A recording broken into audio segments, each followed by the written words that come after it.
Hello, gamers. Oh, sure. Welcome back to another amazing live stream by yours truly. How are we? Today we are playing another session. Ah! Sorry, I'm dropping shit. We're playing another session of Our Life. Are we gonna see the confession today? The love confession? Potentially. Potentially. I'm not sure. I don't know what's about to go down today. We finished one nugget of summer. So we still have more to go. So let me hop over into where we need to be. Let me give you the desktop and also pause the lo-fi beats to give you desktop audio. Sorry, I meant the gaming screen desktop audio. There we go. There we go. So last time we did hang. Me and the boys, we got some crepes. We bumped into Baxter. And yeah. That's so weird.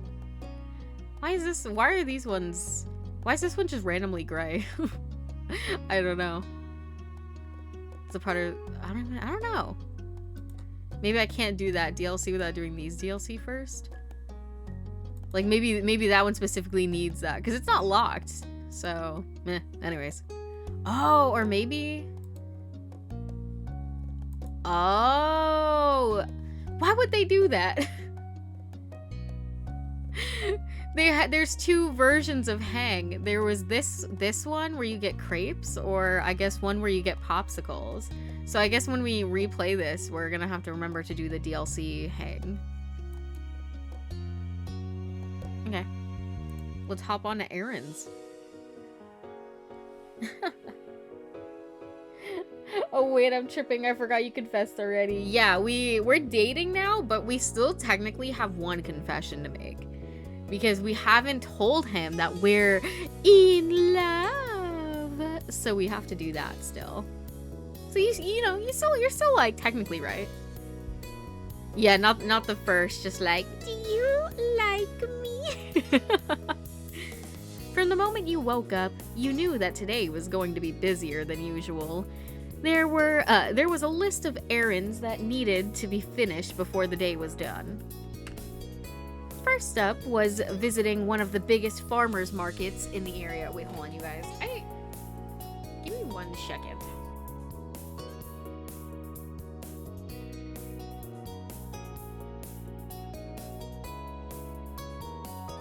Okay, sorry. It was only open 2 weekends of a month during certain parts of the year. It was rare that you and your family were able to attend. Why?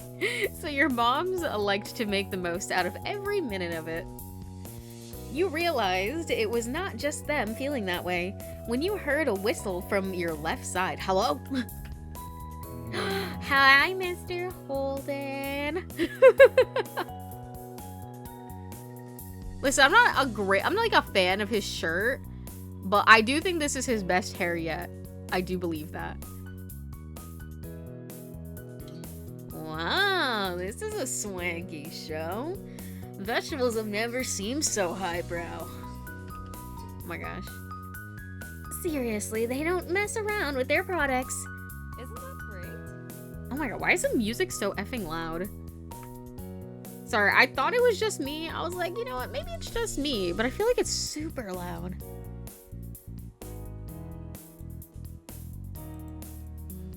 Oh, why is the music all the way up? Girl. No wonder. Put the voices all the way up. And I was like, guys, is the music really loud? And then me, when I look, I'm like, oh, the music is really loud. It just was. We'll go like here. I think that's fine. Isn't it exciting? Liz crossed her arms. You could tell she was amused. We couldn't have picked a more perfect trip. It's been too long since we've had a true family outing. I think she's teasing me again. Holden tits. I know. He's got the titties out. Her teasing tone said more than she actually did. Your next door neighbors had joined you this day, and that's what made it a true family outing. The three parents laughed approvingly. Out of the corner of your eye, you caught Cove looking at you sympathetically. Some things never changed, and some jokes never died. You'd long accepted that. You were excited to check things out. You thought this trip might be fun. You shrugged, feeling indifferent. You felt uncomfortable. You were in a bad mood. You know, I thought this trip might be fun. You smiled, trying to imagine how many stalls were set up. You were curious what hidden gems were waiting for you to discover among them. Among us. Well, I'm ready to get started. I've got plenty of dishes in mind, so I could use ingredients for. Before your moms responded to that, they glanced at each other and smiled. Yes, that's a very good idea, Cliff. This place is much larger than it seems. It's difficult to visit each part of it in a single day. I got it. I'm sure we can make a decent dent together, at least. Actually, since there's so many of us this time, we could take different sides of the market. Sounds good. Divide and conquer, eh? That sounds brilliant. Everyone watched your mom, surprised. No one had considered that an option, but your mom flashed the group a dazzling smile, continuing with the thought. Though it's a little unfair that there are 4 cryptid family members and only 2 Holdens here, so I'll go with you boys to even out the odds. Okay. No! Now it should be me!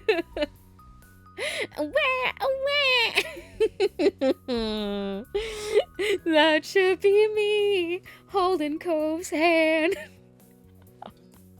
And looking at Mr. Holden's titties. That's fine with me. Cliff scratched the back of his neck. Cove stare. Cove's gripping, like his hands are clenched into fists. Like, actually, Mrs. Cryptid.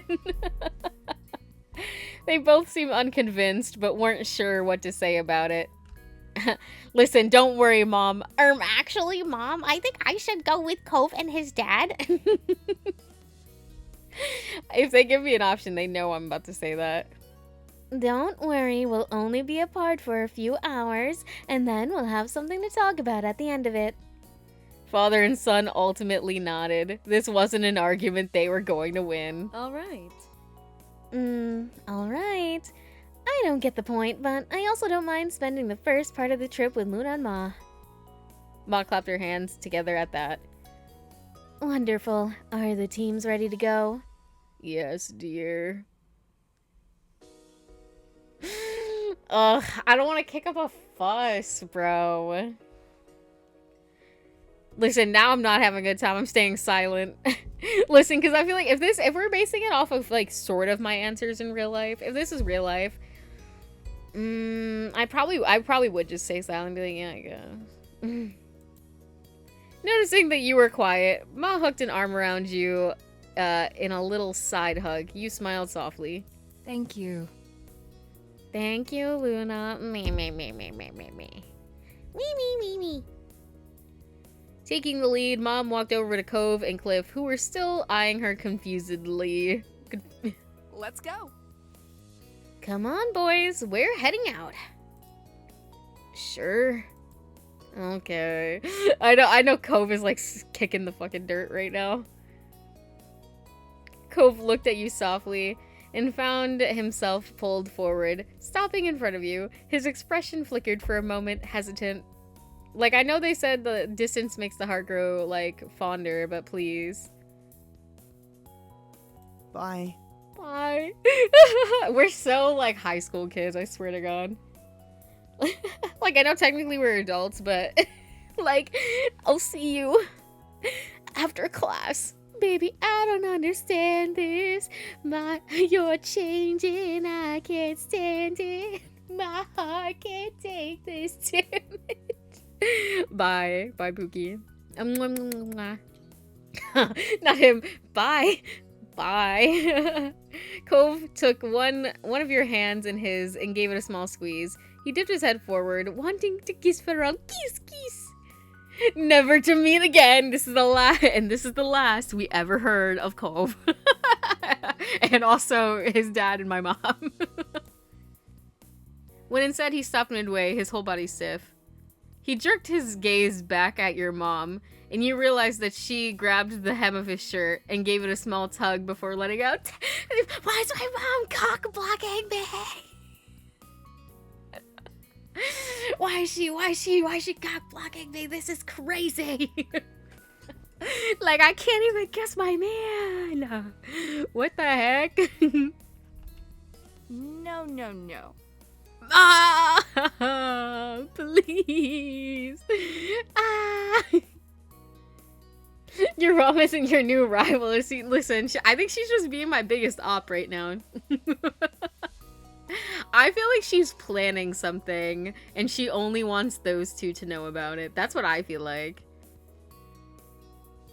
Time's wasting, Cove, and I know you long enough to be aware that you're one to linger. If I don't stop you now, you'll only drag your feet on parting ways more. And she's dragging us.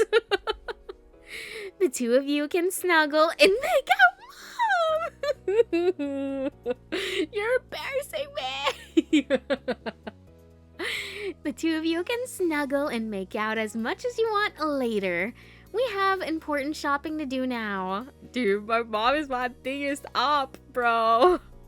Cove gasped at what he felt was a truly obscene thing to say. He's like, wait, you can't say that, son. That's not allowed.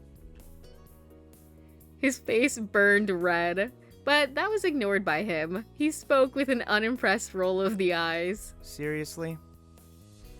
Ah! I smacked my hand on my mic. You might have heard that when I smacked it. Oh. You don't need to literally pull me away from Luna. I'm not that clingy. Mom snickered with a shake of her head. Cove's eyebrows raised over the reaction, and he turned to Ma. She wouldn't meet his eye as she whistled innocently. He's like, lipstick in my Valentino white bag. Lol, lol. He's like, wait, all of you? Damn. But listen, I can't say nothing because I'm clingier than him, I think. Liz smirked ear to ear, and Cove whipped his head towards his dad. Mr. Holden couldn't offer anything more than an apologetic shrug. Cove, we're getting dragged through the mud. It was only then that it dawned on Cove that everyone did think he was that needy. He's like, babe, this isn't true, is it? Finally, he dared to face you with wide, pleading eyes. To be fair, like, I am worse than him. Like, I am. Don't make fun of Cove. Who said you were allowed to say things like that to him? Cove is totally capable of being independent when he wants to be. There's nothing wrong with being attached. It's nice. Oh, come on, Cove. You know how it is. Silently, you stare back and listen, I'm gonna make him feel better. When you are clingy, you make it romantic. That is true. Hey, Cove is totally capable of being independent when he wants to be. You spoke matter of fact and fixed a stern gaze on the group. Cove, meanwhile, beamed at having your support. Anything from my Pookie Bear. My man. Thank you to my man. Without thinking, Cove took another step forward, feeling drawn to you. Everyone's like, this is what we're talking about! Also, again, Mom grabbed the back of his shirt. She tried suppressing her laughter, but a few chuckles escaped. Actions speak louder than words. Cove's mouth twisted as he struggled to come up with something to say in defense. He was newly embarrassed all over again. Yeah, well, so what? That admission had Liz, your mom's, and his dad bursting into laughter. Cove grimaced and walked several steps from the group before stopping. He clearly wanted to move on so much that he was physically moving away. You smiled softly and waved goodbye. When he noticed, Cove's mouth pulled into a bent smile of his own, and he seemed to feel a little bit better. See you later. See you in a few hours. Oh, a few hours. Krills myself and dies. Take care of yourselves. At that, Mom picked a direction and set out into the market with Mr. Holden and Cove following behind her. Grinning, Ma set them off with a big wave. Liz gave a daintier goodbye wave herself. Despite the change of plans, you were still glad to be there. You felt like the change of plans was a good idea. You felt unsure about it. You had been happy, now you were annoyed. That definitely put a damper in your good mood. Listen, that's me. I was like, I was happy, and now I'm annoyed, because I was like, oh, I'm gonna go shopping with Cove. Let's go. You had been happy, now you were annoyed. You thought you'd get to go shopping all together. You had been looking forward to going through the market with your boyfriend. You didn't like having your plans suddenly changed. It's the mentally illness. Listen, I did want to go with my beef, but I also just expected us all to go together. But I understand. Listen, but I did want to go with my boyfriend at the very least. You could feel your temper flaring. You didn't understand why you couldn't at least go shopping with Cove. Liz noticed you were already deflating and took up the spot next to you. She elbowed you in a gesture that could only be encouraging when coming from an older sibling. Do you think there'll be any nice ginger around here? We'll have to find out. I mean, I'm seeing a ginger next to me. I don't know if it's a nice one though. You do realize that the way you said that implies he's naturally clingy, but he can just turn it off when needed. Listen, I mean, isn't that how it works? Like, if nobody has a problem with being clingy, it's okay. But then it's like, all right, I need to do my own thing. I'll see you later. We'll have to find out. You nodded plainly, not having much to add right now. Ma led you both into the busy market. Some time passed, and your group hadn't spent it browsing for the most part, or had spent it browsing for the most part. There were only a few stalls you stopped at, but otherwise you were dragging your feet, trailing along behind Ma and Liz. At one point, Ma stopped suddenly. She put a hand on her belly and gave a half-hearted smile. Why is she always doing that? Like, it just makes me think, are you secretly pregnant? Surely you couldn't be. Because I'm 18 now, and I'd be 18 years older than that baby, and Liz would be even more. And that would be the worst. I think I should have used the bathroom before we left home like the two of you responsibly did.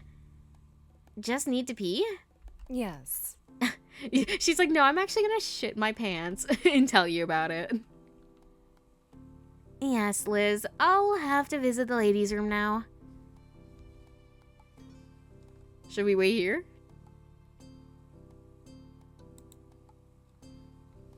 Ma craned forward as she struggled to pinpoint the direction she needed to go. She gently brushed her comment away. Okay, well, fuck me, right? There's no need to worry about me for this, or waste time standing around. Keep on shopping. Though, actually, I might need help finding my way. Can you please come, Lizzie? You and your sister had shared a look over that. Why do that, of all things? Hey! Ma, if anyone should go anywhere on their own, shouldn't it be you? You're the one needing a detour, and you're the parent here. Ma giggled, unfazed by the resistance. Liz, meanwhile, tipped the brow of her hat up, watching Ma skeptically. I feel like something's being planned here, and I don't know what's going on. Yeah, this feels sus. I don't know what's happening.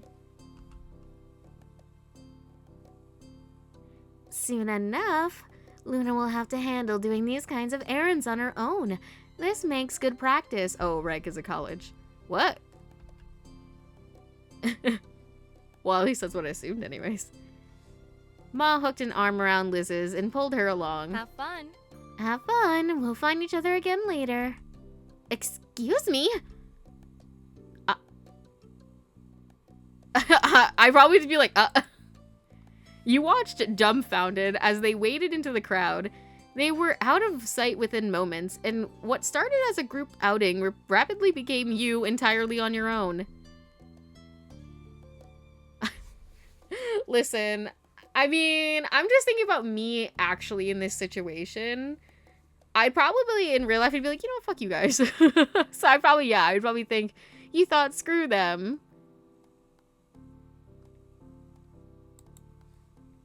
Your jaw clenched. Fine. This wasn't the shopping trip you had wanted in the first place. You walked off on your own.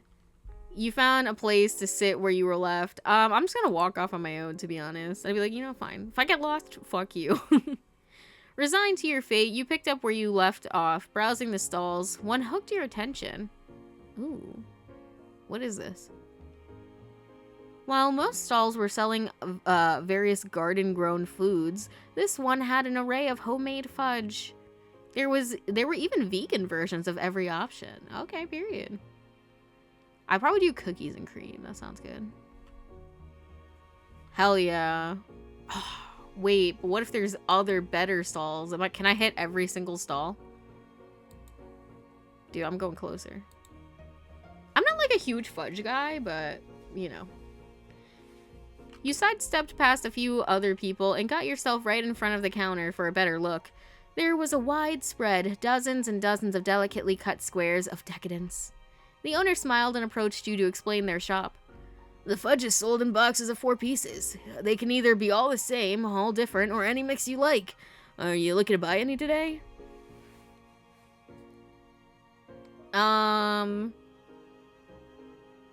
Well, where's the... I like how there's, like, you didn't want to get any. You want to get a box for yourself. You want to get a box to share. Or you wanted to get a box just for Cove. Like, girl, I want one for me and him.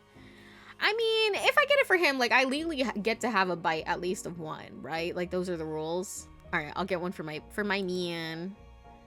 Looking at the treats made you think of Cove. You grinned, hoping he liked what you picked out. Oh, wait, I can get one for me, too? No way he doesn't share with you. That's what I'm thinking. He'd be like, oh my god, you got this for me. Well, you have to have some. And it's like, no, it's all for you. He'd be like, if you don't eat this shit. Would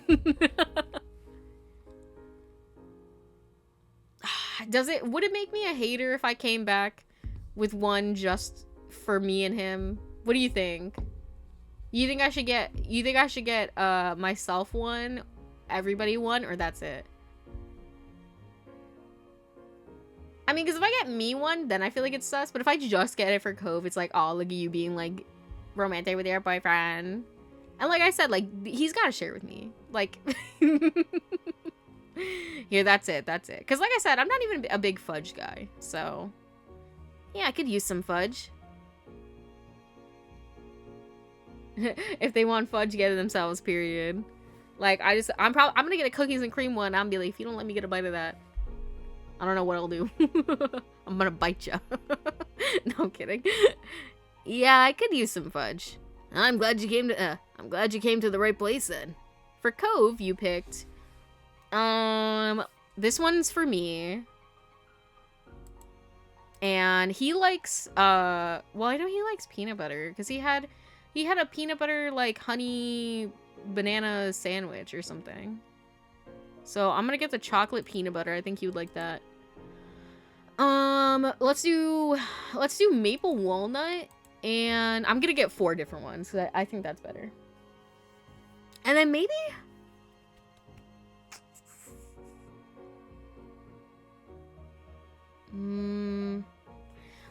either milk chocolate or maybe red velvet. Which one do you think?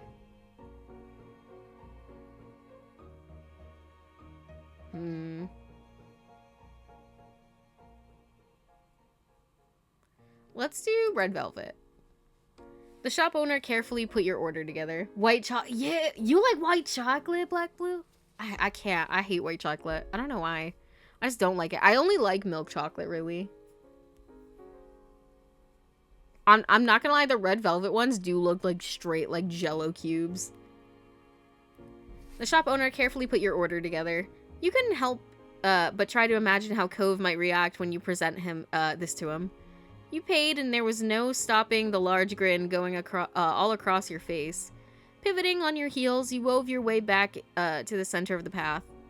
You pondered for a moment. What should you do now? None of the stalls were catching your eye. What did grab your attention, however, was a head of familiar seafoam hair sticking out above the crowd. You knew instantly it was Cove, because he's a tall, bitch. Milk is okay, but I hate dark chocolate. At least we're in agreement that dark chocolate is yucky. You hadn't noticed... Yeah, he hadn't noticed you yet, but he was walking in your direction. He held a couple bags tightly in his hand. Strangely, you couldn't spot your mom or his dad anywhere. Dude, I'm calling out to him. That's my man. And my man. Thank you to my man. Like, listen, I know I didn't text him, but if I see him, I'll be like, Cove! Oh my god! Cove, over here! He instantly stopped dead in his tracks. Alert, Cove's head snapped up, and his eyes searched the crowd until they landed on you. His whole demeanor brightened at the sight. Luna. Hi! Listen, part of me is, like, petty that I wanted to prove a point and, like, not spend any time with him just so my parents can be like, see, we told you couldn't spend any time together. If I go through all of this and that's what they say to me, I'm scrolling all the way back and being like, I can't. He weaved through passerby awkwardly in an attempt to get through as fast as reasonably possible, nearly stumbling more than once. It only took a moment for him to arrive. It was undeniable that he was shopping by himself. You stared at him confused. Where's the rest of your group? Where's the rest of ya? Cove crossed his arms defiantly, the bags twisting in front of him. Your mom took my dad and I ended up alone. Why are you by yourself? Ma and Liz abandoned me too. What? Yeah. I can't believe this happened to both of us. They planned it. They had to. But I don't know why. Are they pranking us? I don't know either. And you meant it. You couldn't fathom what your moms were up to. Cove shook his head, trying to clear his mind. So... Well... His change in tone caught your attention. You watched his eyes start to twinkle with mischief as his mouth pulled into a cheeky smile. What you getting cheeky for, lad? You know, it is technically later, and your mom isn't around this time. You chuckled, knowing exactly what he was implying. That incident was already replaying in your mind. Your head, sorry. You hugged, you kissed, bashfully you nodded, flustered, you told him, not right now. I don't really feel like it right now. Yeah, I do though. Arrgh! You stepped closer, placing a hand on his upper arm. Cove beamed and leaned in. It was quick, too quick, but you could feel him smile through it. When you both did part, Cove chuckled affectionately. I'm glad it's later. Me too. Period! He just makes my cute aggression go off the charts.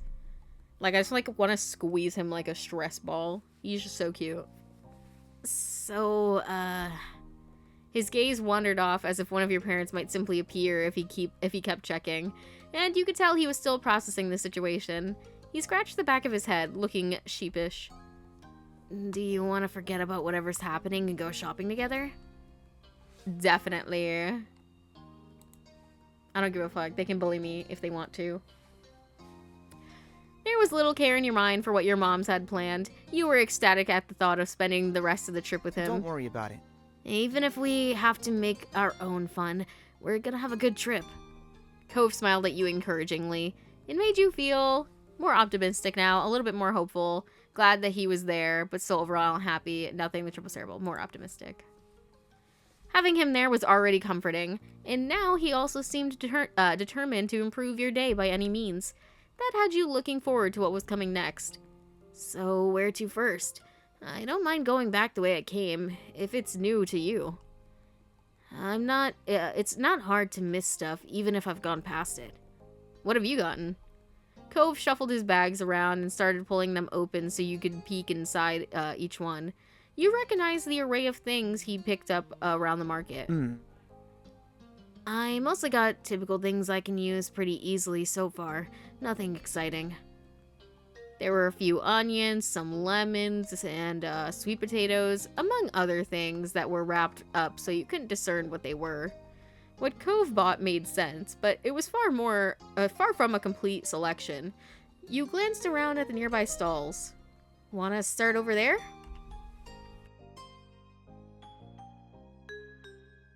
Cove followed your eye as you pointed at one of the larger stalls. It was filled with several kind of staple fruits and vegetables. Oh my god, if I keep hiccuping, I'm gonna cry. Yeah, let's go. Yeah, let's go. Once a few people finished paying and moved, you and Cove got yourselves directly in front of the shop. There were so many things to pick from. Oh my god. Alright, we got apples, oranges, strawberries, onions, peppers, lettuce, tomatoes, cucumbers, carrots, lemons, limes, spinach, potatoes. Potatoes again. Did I read that right? Oh no, tomatoes, sorry. Alright, let's get some apples, some strawberries, onions, peppers. I feel like are always must-haves. Potatoes. And then, you know, I'll probably grab cucumbers, tomatoes, carrots, and lettuce. Yeah. And that was everything. The shop owner put your selection together and handed it to you in a couple bags. Happily, you paid and waited for Cove to make his purchase. Ready to go? I would say that's just like stuff I would normally get if I was getting produce. I personally don't like lemons or limes or peaches or oranges. I mean, my mom would get oranges, but I don't like oranges. She usually gets like the cuties or whatever, like the little ones. Cove grinned, satisfied with his new choices. He had added another bag to his small but growing collection. You nodded. Oh, wait. But before we start moving on and everything, wanna hold hands? Oh my god! Of course. Is your one arm gonna break, though? You held onto his hand. Shyly, you lifted your hand for him to take. He took his arm instead. You offered him your arm. You shook your head no. I'll hold your hand. I'm a hand-holding guy. Gimme. There was no way you could say no to that face, period. Delighted, you laced your fingers with his without hesitation. Cove squeezed your hand back. With renewed eagerness, your boyfriend nodded his head in the direction you had been going towards. All right. Okay, now let's go. Hee hee. Together, you and Cove wandered the market on the lookout for any stalls that caught your attention. Listen, both of our parents were like, oh my god, fine, we'll let them be together. We're all like moping and crying. Cove was walking around with a spring in his step, talking about the various meal ideas he had in mind. After a while, you had to go greater distances to find something of interest. Several of the stalls were selling the same goods. It was only a matter now of which you wanted to buy from. Okay, well I already hit a fudge stall, so I'm not going there again. You continued ambling down the path until Cove stopped suddenly, literally pulling you away from your thoughts. Yo, give me one second, please.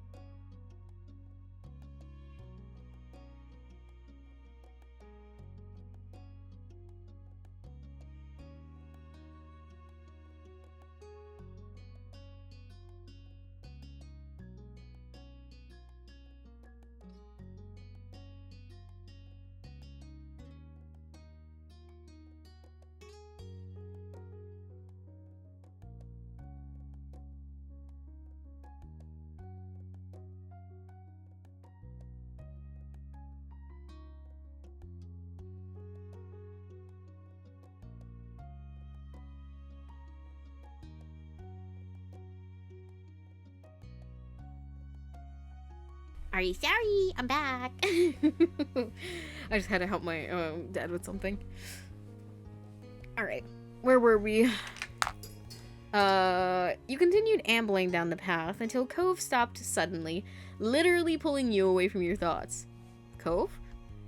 You eyed him, you followed his eye line past the crowds. Immediately, you knew what grabbed him. Homemade jars? Homemade jams and local honey. See, I told you. I remember he likes honey. I'm just like that. I'm just like that, bro. That stall was glittering with quaint glass jars stacked high, each encasing gels of varying colors. Cove's eyes were practically sparkling at the sight. Damn.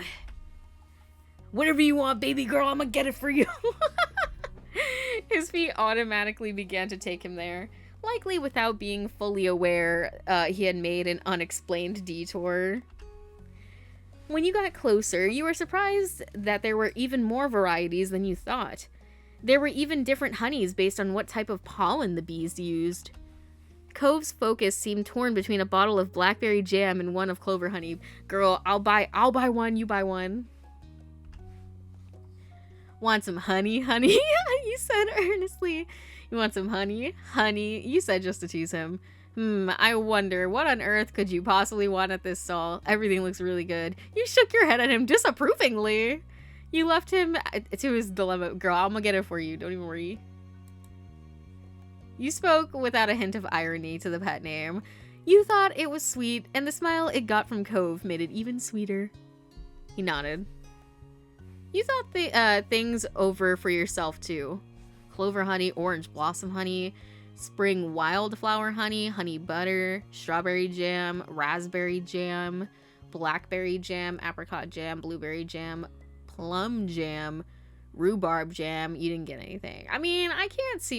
I'm not really a jam guy or a honey guy, but I am interested in honey butter. Damn, was hoping you would tease him with the name. Listen, if it was like a tease and also like he still gets the honey, then I would do it. But like, I wanted him to actually get what he wanted. That's the only reason I didn't do that one. Because I was like, I actually mean it. I want to get you honey. But that was it.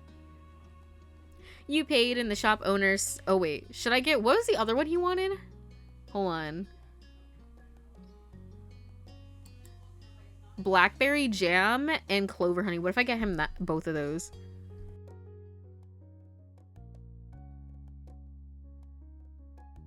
Here, but I'll let you see what this one says.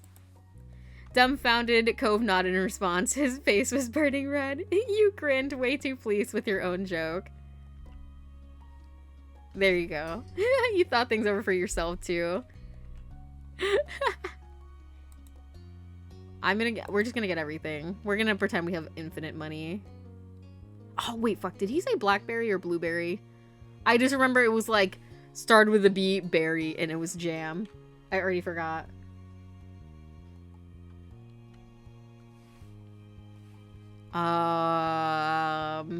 Blackberry? I'm gonna say that you're right. You paid, and the shop owner started to putting together your order. They carefully packed it in a single bag with paper. Thank you very much.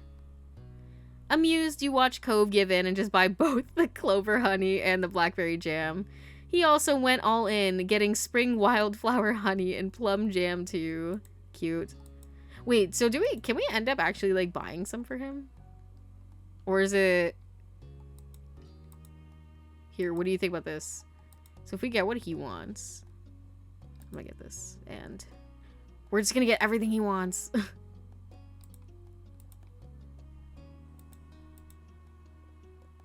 Okay, no, he just does. Listen, I just wanted to know. Yes, load this, please. Wait, did I actually read that? Amused, you watch Cove give in and just buy both the clover honey and the blackberry jam. He also went all in, getting spring wildflower honey and plum jam too. The owner thoughtfully wrapped each in a brown paper to protect them before putting them away in a bag. He handed the purchase to Cove. Thank you. He said it. Thanks. You both stepped away from the stall. Cove didn't fail to notice the look you'd been giving him since he agonized over his toast toppers. Hey, this doesn't go bad for a long time, so why not stock up? I could have chosen one if I wanted to. I literally bought like 3, bro. It's fine. And 2 of them are for you, technically. Alright, Cove. It'll be nice to enjoy snacking on it for a while. As you began to stroll, Cove looked up at the sky. He smiled. It was sort of unexpected, considering all this was technically an errand. And unexpected changes often upset him, bro. He's so me. But he was happy, and Cove liked doing this kind of normal thing. And you could tell that Cove especially enjoyed doing these kinds of things with you. You blushed thinking about how comfortable doing this with Cove felt. You were feeling better than you were earlier. You were just feeling down about how the trip turned out. Cove's pleased attitude annoyed you. What?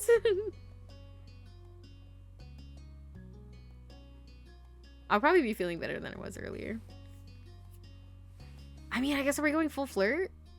Well, I mean, even though we're saying it just to ourselves. Yeah, you could be really mean to him. Like, I couldn't even do that if there was achievements tied to it, bro. I would just like close my eyes and pick. Like I would never be mean to my Pookie, no. It felt more than normal or mundane. It felt right. I'm glad you're having a good time. We're so domestic. I wonder what the others are doing right now. You made silence. We're so domestic, bro. Cove took a sharp intake of air and started coughing for a moment. Afterwards, he looked at you and your teasing grin and chuckled. You're right. That is true. I like it. Later, when you spotted a less crowded area, you took a break from browsing. Cove started rummaging through one of his bags just to check on how his goods were doing. A smile grew on his face as he went on to the next. You chuckled, knowing that Cove wouldn't let anything go to waste. There wasn't a single doubt he was gonna eat it all. Big boys gotta eat. You held a hand in front of your face as you squinted upwards. The sun had moved quite a bit. You'd been at the market for a good while now. Neither your feet nor your arms were sore right now, and Cove looked to be doing fine too. But that was something that could be coming.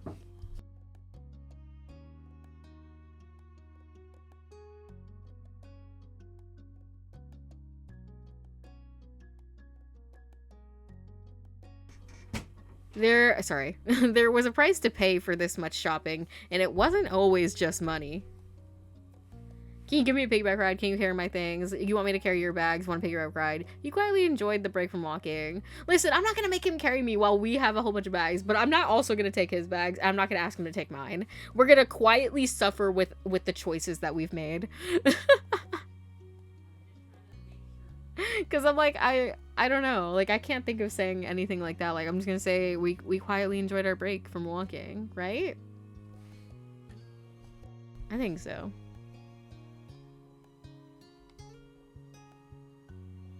Imagine actually giving him a piggyback ride, though. Listen, I wish I could, but my character is short, and they probably won't let me. Listen, I mean, let me see what happens. Wow, you want a piggyback ride? Cove gave you an odd look until he realized that you were completely serious. He burst into laughter. Come on, it's not that funny. Cove smiled adoringly at you, and he shook his head. You sighed. Sorry, I know it's not your fault I'm bigger than you, but no piggyback ride. Definitely not right now while I have so much stuff. Besides, Luna, just think about it. You trying to lift someone like me in this crowded place with all the bags, it's gonna end tragically. Listen, I'm laughing. Yeah, you're probably right. Forget about it. You smiled and Cove put a hand on your shoulder. Don't worry about it. Hey, I get what you were trying to do, and I really appreciate it. Your size is great the way it is. Damn, thanks! Yeah, the sincerity and warmth as he spoke was touching. You knew he meant it. With that, you and Cove continued your trip through the market together. Ma and Mom had texted you during the trip, though only to say that they hoped you found some good stuff and that they'd see you later. There were no answers on where they went or why. You and Cove continued to wind your way through the bustling market, the list of outstanding items steadily shrinking while bags grew heavier. Eventually, Cove realized that he hadn't checked his own phone in a while. The two of you came to a stop in the nearest alcove. Cove mentioned, where you'd be out of the steady stream of people perusing the stalls, and he pulled out his phone. Cove rearranged all the bags he was carrying, freeing a hand so he could pull out his phone. You watched his eyes dart over the screen as he waited. Oh my god, I'm having a stroke. As he read the waiting messages. Not important. I can reply to that later. He mumbled his verdict under his breath.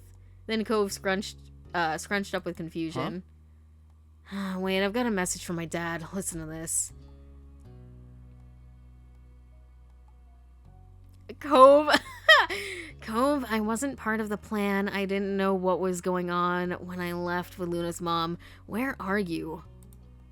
He sent that ages ago. I didn't hear it come in. He sent me another one since then. Says he hopes I'm alright and that he's not bothering me. The newest one says everybody's going to the parking lot soon and we can meet up there. He lowered his phone, eyes narrowed. The same conclusion that was settling on you had landed on Cove as well. So it was on purpose.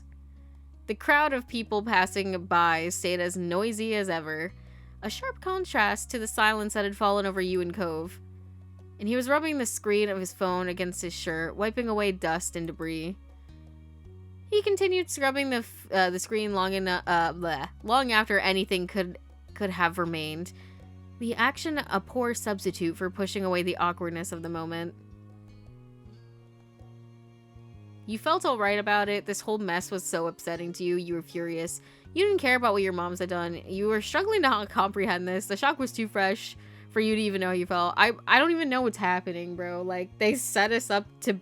So instead of being together right off the... I don't even know what they were, like, trying to accomplish with this. Some of your parents' actions made more sense, but with this context. But the bigger question... With the bigger question, that of why, was still weighing down on you.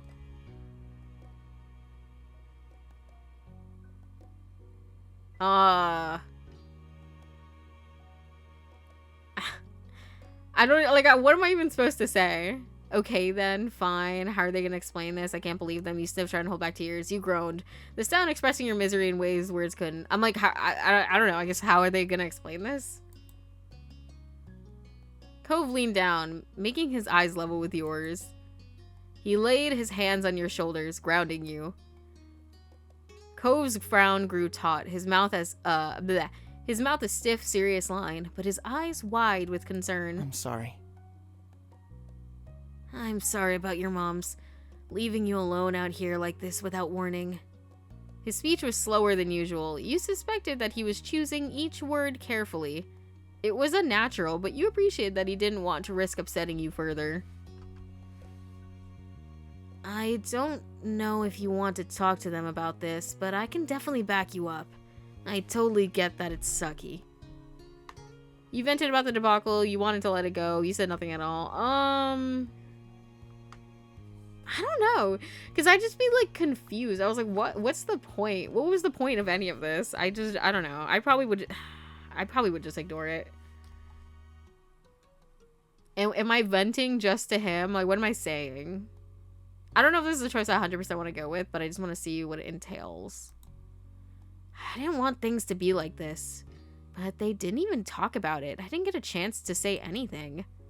Cove listened, nodding gently as you unburdened yourself. You then drew a deep breath, the fresh air steadying you. You didn't stop until your lungs were full. Cove watched over you, still concerned. Sorry. I'm sorry, even though I guess it's not exactly my fault this time. But is there anything I could do to make you feel better, even a little bit? A kiss! A little kiss in the closet! Kiss. Yeah, right here. You already have. You're not the one who can make this better. You shook your head. Hey, aren't I the one who's supposed to help you with your parents? Can I have a kiss? Listen, it's my go-to answer. You watch the result of your request play out on Cove's face, his lips parting, his eyebrows rising, his cheeks flushing. Like, listen, if they were doing some tomfoolery, you might as well lean full foolery, you know what I'm saying? Once upon a time, Cove would have questioned your choice, worrying that he was misunderstanding or that you might regret it. Regret it. But by now, you'd been together long enough for him to know that you were certain. That didn't make him immune to their effects when you asked him to do those things, though. But wordlessly, he cradled the back of your head in his hands. You leaned forward to softly... Oh, sorry, he leaned forward to softly kiss you. His lips were initially light against yours as he sought to understand how much you wanted from... I mean, well, listen, nothing crazy, bro. We're at the farmer's market next to these giant yams and pumpkins. These are like the wrinkliest pumpkins I've ever seen. As he pressed back against him longingly, he responded in kind. When you broke apart, Cove didn't speak, or seem inclined to move away from you yet. Instead, he caressed your cheek with the back of his fingers. After a moment, he stepped away from you, face turned. Cove closed his eyes and took a deep breath. His brow creased, then furrowed deeper into a scowl, his arms tightly coiling together. So they did do something stupid, I knew it.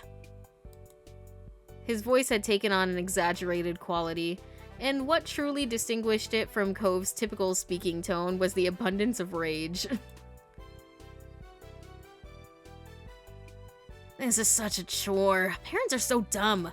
Why do people have to go places with family members anyways? I hate them. You need to let the entire world know how much he's your man. Exactly. You got it instantly. It had been years since the boy with the bowl cut had been in town for the summer, but Cove had never forgotten. He's like, that's unfortunately a core memory for me. To this day, he continued to unleash his impersonation whenever the moment felt right. Cove is so me. I'm the type of person that like takes one instance and makes that like the new like meme of the month. And by the month, I mean forever. Like, oh my god. There was this one inside joke that I had with my IRL friends based on this one time this girl said this one thing, and we could not stop saying it. It was crazy. It was like 2 years we would say that. Oh my goodness. To this day, he continued to, yeah, whenever the moment felt right. I do it now, too.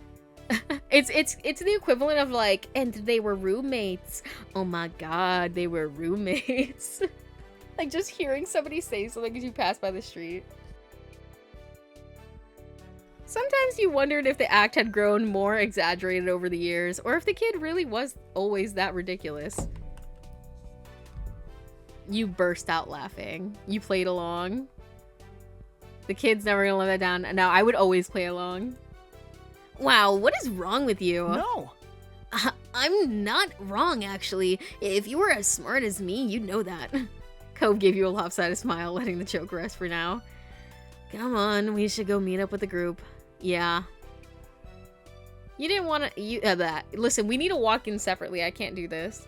You didn't dally any longer, slipping back into the market, making your way towards the entrance of the farmer's market. It didn't take long to reach the parking lot. Your parents, Mr. Holden, and Liz were already waiting there. They waved at both you as soon as you approached. Your own family seemed to be in pretty good moods. In contrast to Mr. Holden,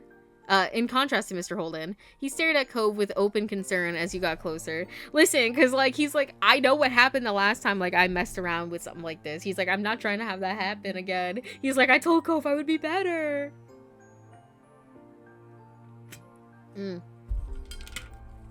Sorry, I need water.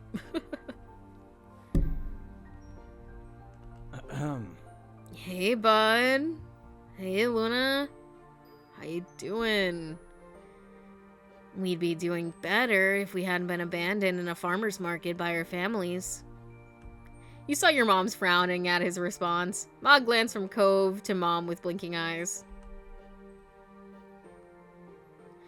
Just because Luna's really laid back doesn't mean you can leave her out of your plans and expect her to go with it every time. He's got me there. He's like, I have to be mad for her. Because he knows that I'm probably not going to say anything. Ma hung her head ashamed, and Mom had a hand pressed to her cheek. You could tell that they were quickly regretting their scheme. Like there was no purpose for this. I am so sorry. Her words were full of emotion. Mom squeezed Ma's arm. We were trying to make the errand more of a trip, less of a chore. I mean, if you just let me go with Cove from the start, like, all of this would have been fine. We didn't think you, Cove, and Liz wanted to be stuck trudging around a market with your parents all day. Especially not in the summer. But you're always very thoughtful and don't like to leave your moms behind, so we did it ourselves. It was only going to be for the market, not other stops, I promise. Still, you're right. We could have just told you and let you make your own call. Listen, you know any day of the week I'd hang out with Cove. What the fuck are you talking about? I'd abandon you for him so fast, unfortunately. Like, listen, I hate to say it, but if it was you two some reason, you know, hanging over the edge of Volcano or Cove, I'd grab Cove. I'm sorry, I just would. I feel like I need you all to know that.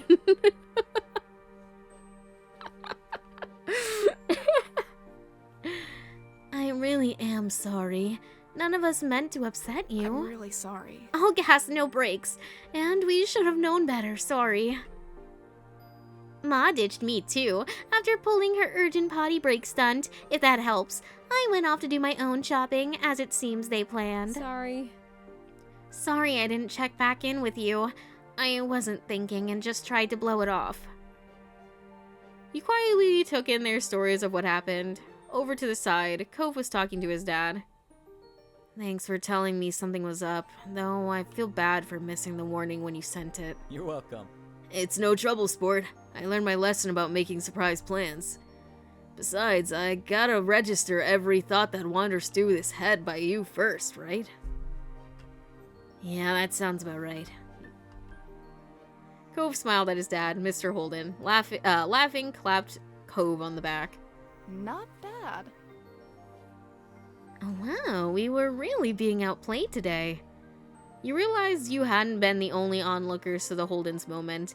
Your moms were exchanging rueful looks. Liz had her arms crossed over her chest, patiently watching it all unfold. Yes, it looks like it. We'd better find some way to catch up. In that case, Maybe we can do Luna's chores for the next week? You could let me sleep over at Cove's house. That's what you could do. Mom jabbed Ma on the shoulder. You might be onto something. Luna, how'd you like the sound of that? They looked at you hopefully. Sounds good to me. Make it 2 weeks. You're gonna have to do more than that. I'll think about it. You have to do anything. You know a sleepover is not gonna stop at just a sleepover. Listen. Bro, I need to give Cove the Clock 9000, bro. Let me live. What do you guys think we should say?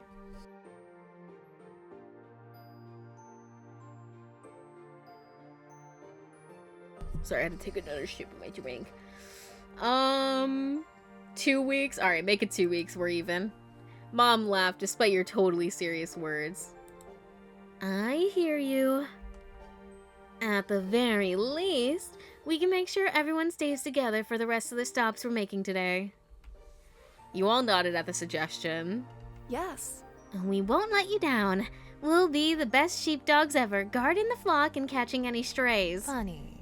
We could at least be shepherds.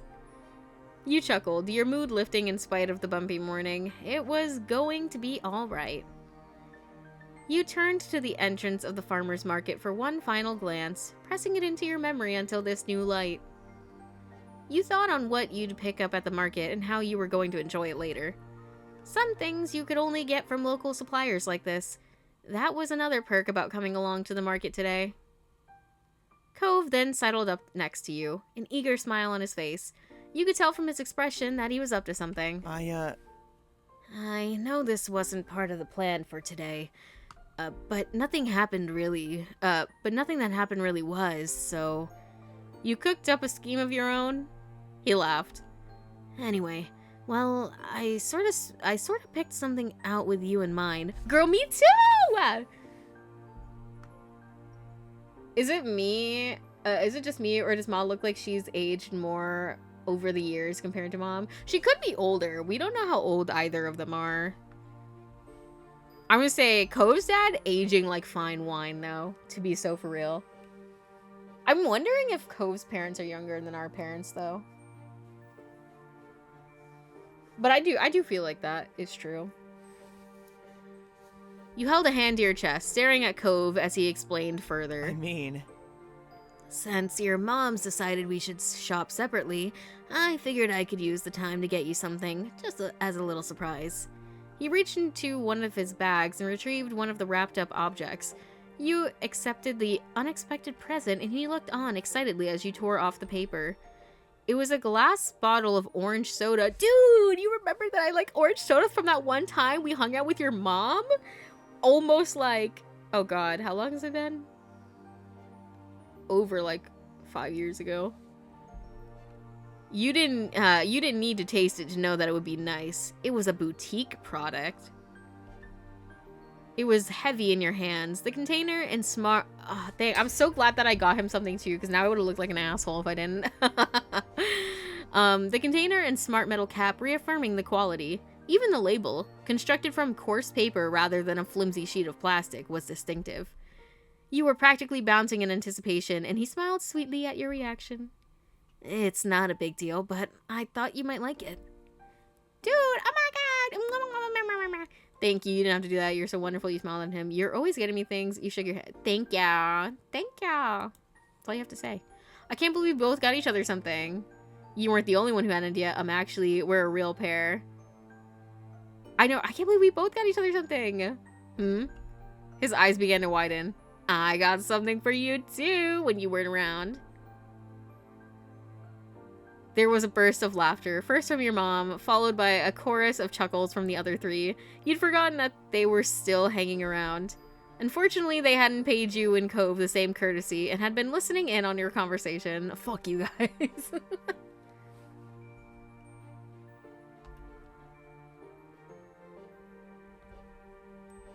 You weren't even apart for a whole day. Damn, why is Liz so tall? I know I'm adopted, but damn, bro. And I know we're both adopted, but damn, I didn't even get tall genes. And you both still use that as a chance to get each other little gifts.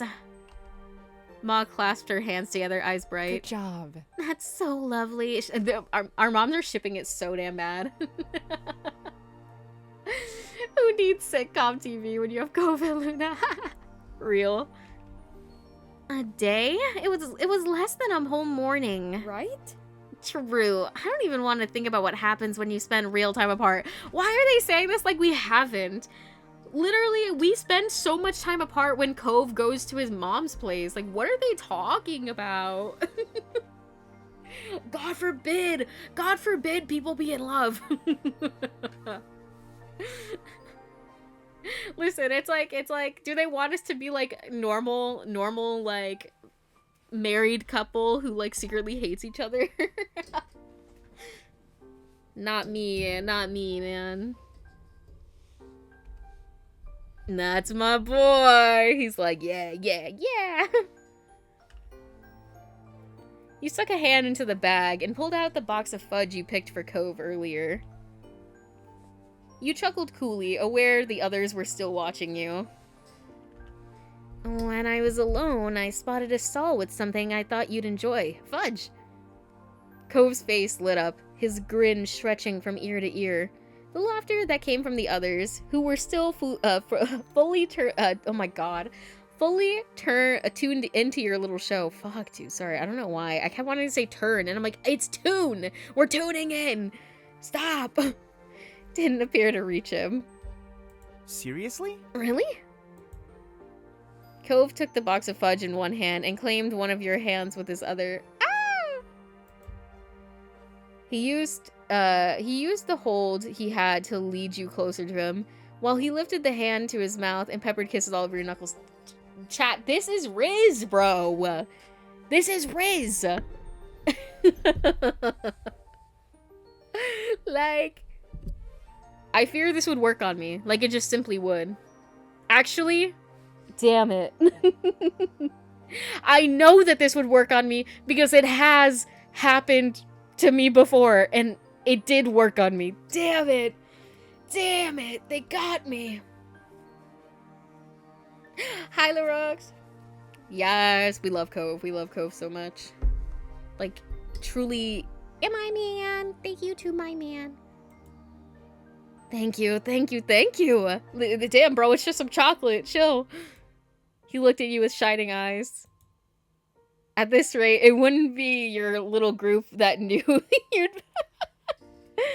At this rate, it wouldn't just be your little group that knew that you'd been treating him. The whole parking lot was going to learn about it. They're like, damn, bro, are these people getting married? Did he just propose or something? Listen, it was a weird situationship that didn't last like crazy long. It was like mutual, like, fading out, but like it did happen. It did. It was like the first and only time that had ever happened to me. I was like, what the fuck? Listen, normally I'm like if we were putting it into show terms, I was always like the best friend character who's just there to be funny and quirky. Meanwhile, like, my best friend was always the one pulling bitches. I swear to God, I don't think I've ever known him and he didn't have somebody, wasn't in a relationship with somebody. At this rate, it would just, oh yeah, I read this already. Behind Cove, you could see Mom watching you both with a smile of hilarity. See, this is why he's so attached. You spoiled him. Bro, why? Listen, I know sometimes I jokingly call, like, Cove. I'm like, oh, he's like my dog, or like a wet cat or something. But like now now it really sounds like like they're talking about some pet that I have. Like, see, he's so clingy because you always feed him turkey. Like, what?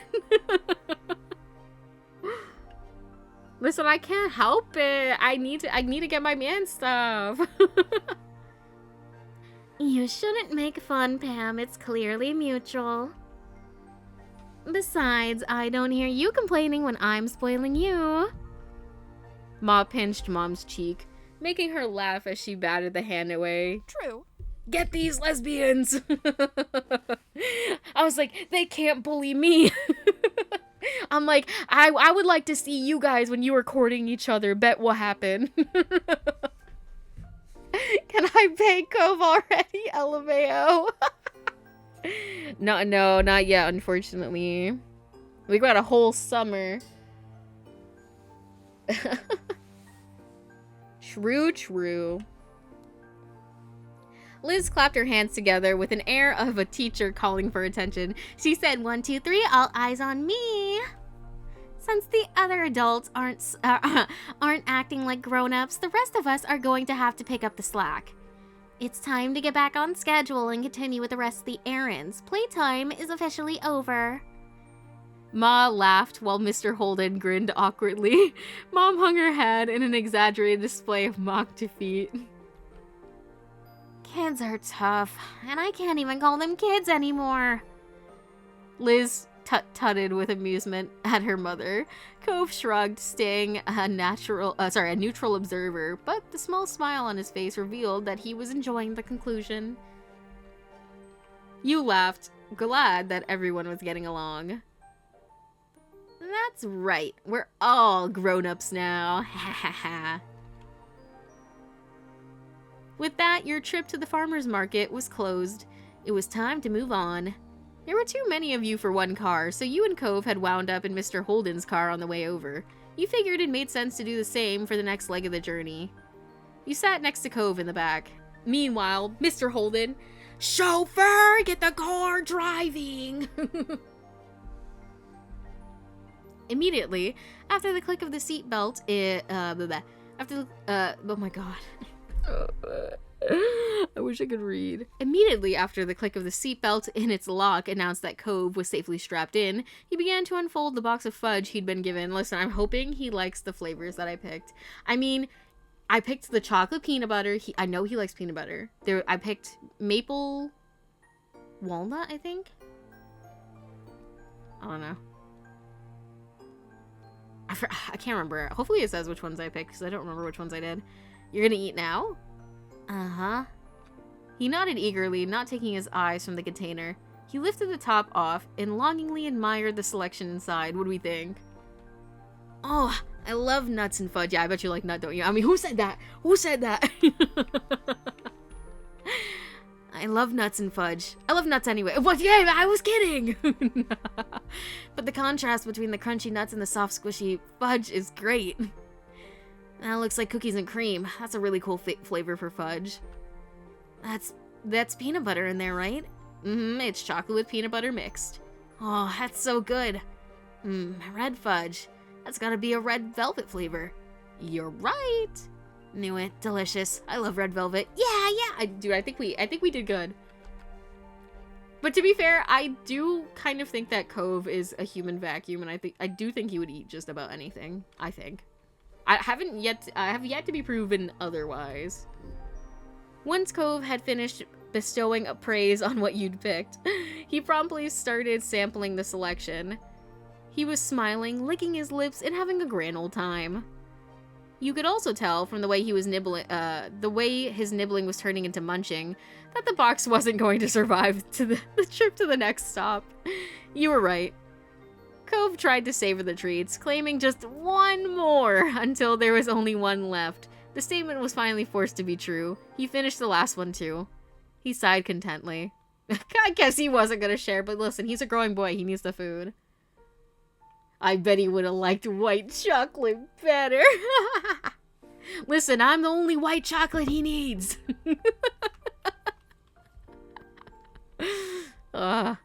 He sighed contently. Thank you. Thanks, Luna. Those were really great. Hey, man, you're welcome. He set the picked clean box to the side, then rested his hands on his spoiled tummy. Cove wasn't going to be hungry for a while after that. Damn, were they like big pieces? Like, how big were the pieces? From there, he sat wordlessly, gaze drifting to the window. He's having his food coma. Have we kissed already? Oh yes, multiple times. No, I'm kidding. Just like once, I think. I mean, multiple times in the story, but just once today. You knew Cove well enough to spot the signs of when he was physically present but mentally elsewhere. Aw, he's dissociating. Cute. He's just like me, for real.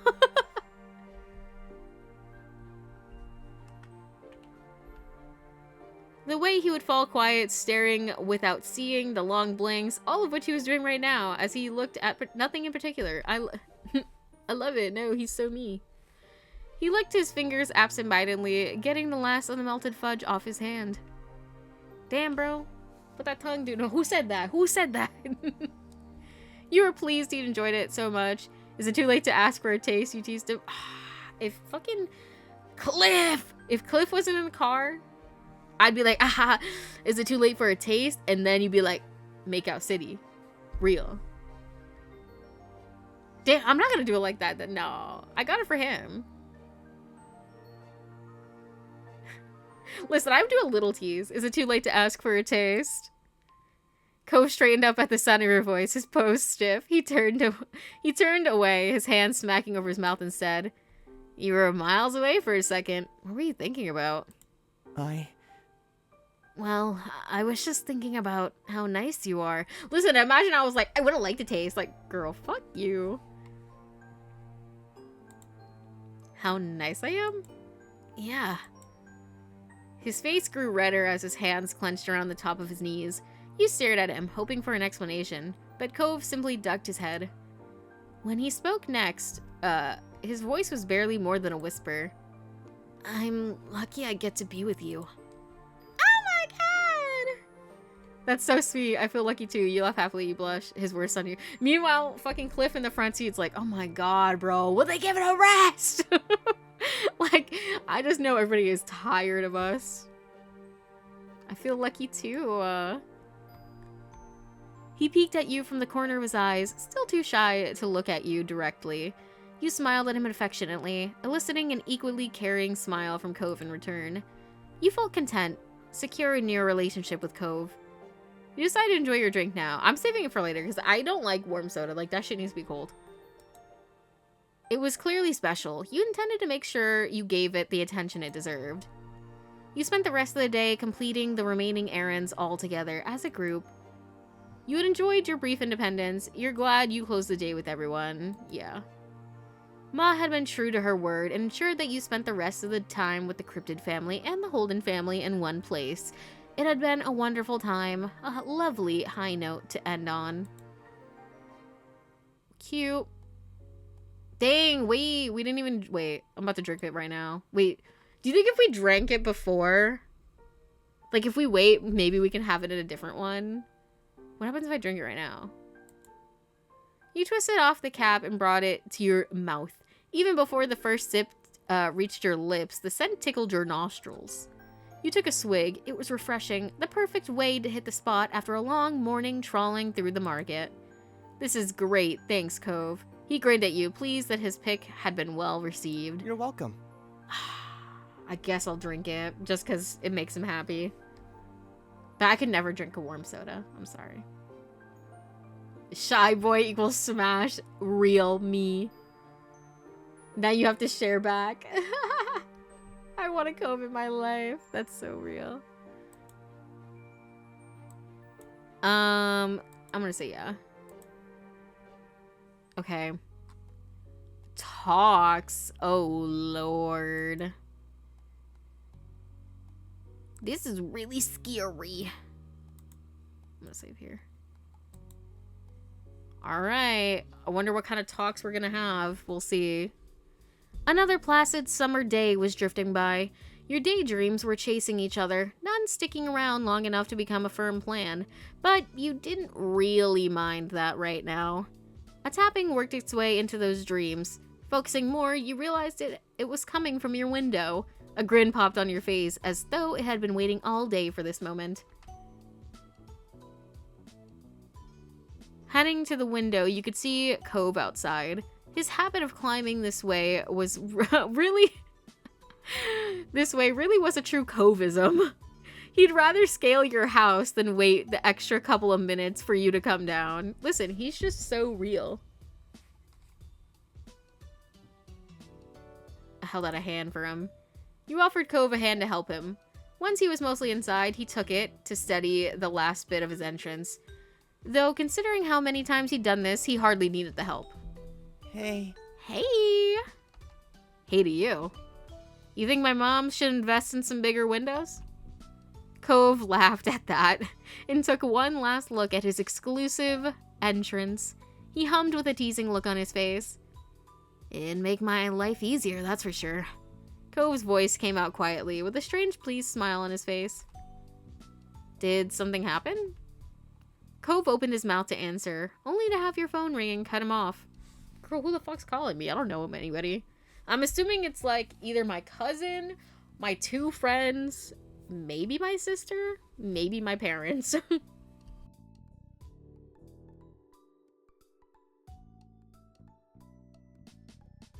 You both turned to where it rested a little further up your bed. It was still face down, so you couldn't tell who was calling. It's okay. Your attention shot back to Cove. He smiled at you awkwardly. Don't worry about it. Go check. It could be important. I'll wait. Thanks. You shuffled forward and scooped the little noisemaker into your hand. You flipped it over and checked the caller ID. Who do we think it is? Who do we think it is?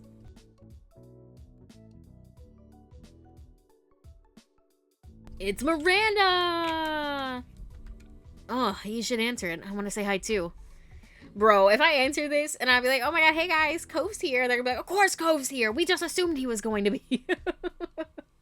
I have a big problem on my life. I'm a bottom of Smash Bottoms. Oh, look what you've done. With a nod, you accepted the call and set it to speaker. You can't have your cake and eat it too, quite literally. Hi, Miranda. Hey, girl, hey. Hi. Girl, what's wrong?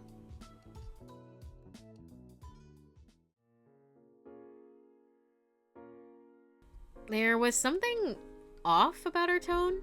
Cove met your gaze, and you saw the same confusion in his expression. Listen, I'm telling him to shut the fuck up, because this might be something that only she wants to talk to me about, but like, I'm gonna still let him be there, obviously. I'll be like, as long as you shut the fuck up, you're good. Have you heard from Terry? Have you heard from Terry at all? Or did you hear about her from Cove? Huh? No, she hasn't called me, but Cove is with me right now. Hey. Oh, hi, Cove. Is that what you were gonna say? Going to say? He shook his head no, but realizing that it wasn't a good enough answer when one person couldn't actually see it. No. No, Terry hasn't called me today either. Is something wrong? As Miranda couldn't hold herself together any longer, the muffled sobs from the other side of the line were unmistakable. Cove's like, damn, I wish I wasn't here.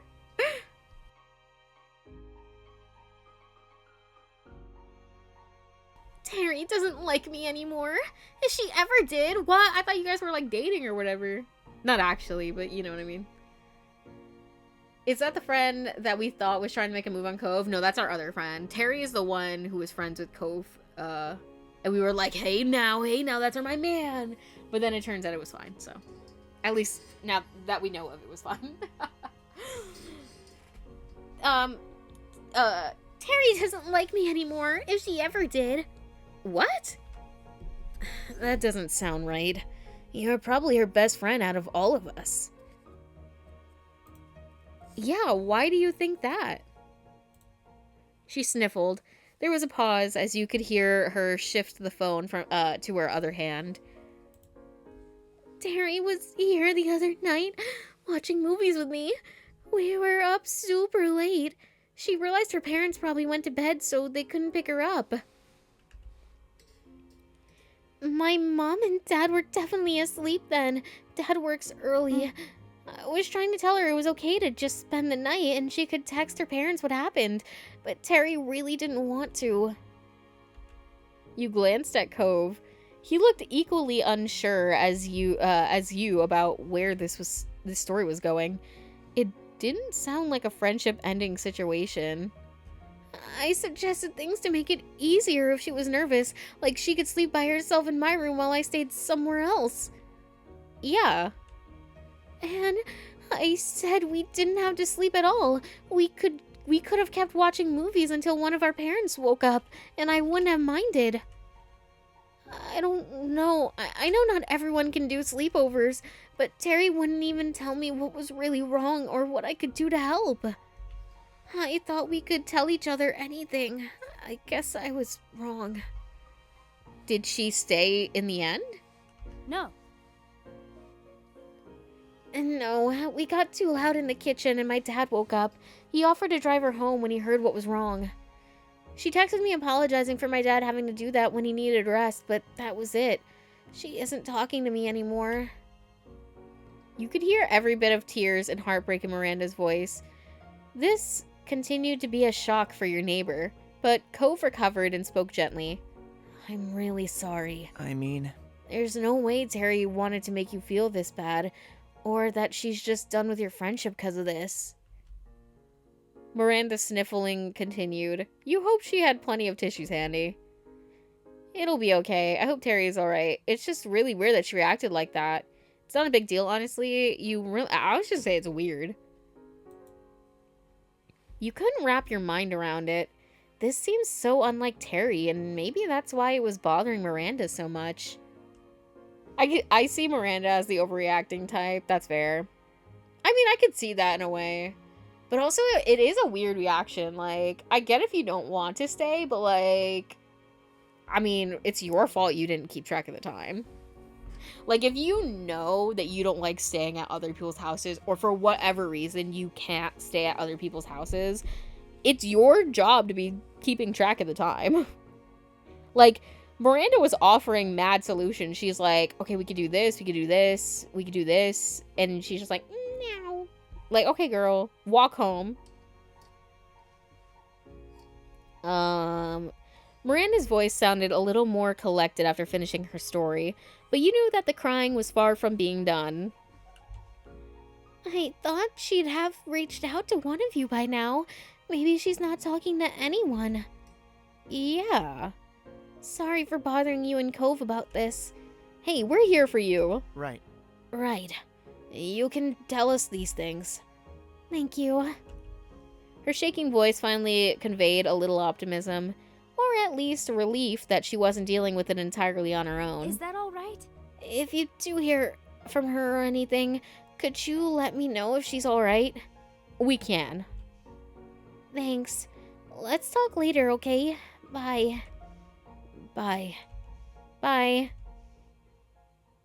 That didn't really seem like an especially productive point to end the call. Though you weren't sure where to go from there. Looking at Cove, his face seemed as lost as yours. With no alternative, you hung up and put your phone back on your bed. Cove crossed his arms. Shut up. Cove crossed his arms, a frown creasing his face. He began to pace the length of your room, clearly trying to put the pieces together. I'm Edwin. I made the mimic. it was difficult to put the pieces together in his head in a way that made sense. You were worried. You felt pretty confident about things this working out. It sounded like trouble to you. You weren't sure how to react. I'm a bit worried. I mean, I'm the type of person that, like, if one of my friends actually came to me with this situation, like, hey, so and so and I were hanging out, and this happened, I'd be like, that's definitely weird. That's definitely weird, because, like, from what we know of Terry, like, I think she's straight chilling. Like, bro, she should have called Baxter, but like, hey, you up? She has his number. And he's like, oh, if you ever need a ride, bro, she should have just texted him and been like, hey, you up? But not like that. Not that kind of you up text. The kind that I would text to Cove. Hey, yo, you up? Literally, in multiple ways. Who said that? Who said that? Biting the inside of your cheek, you stared at the ground. Hearing Miranda so distraught like that was not easy. And what about Terry? The uncertainty was tearing you up. The empty state of your head before learning this was not helping you now.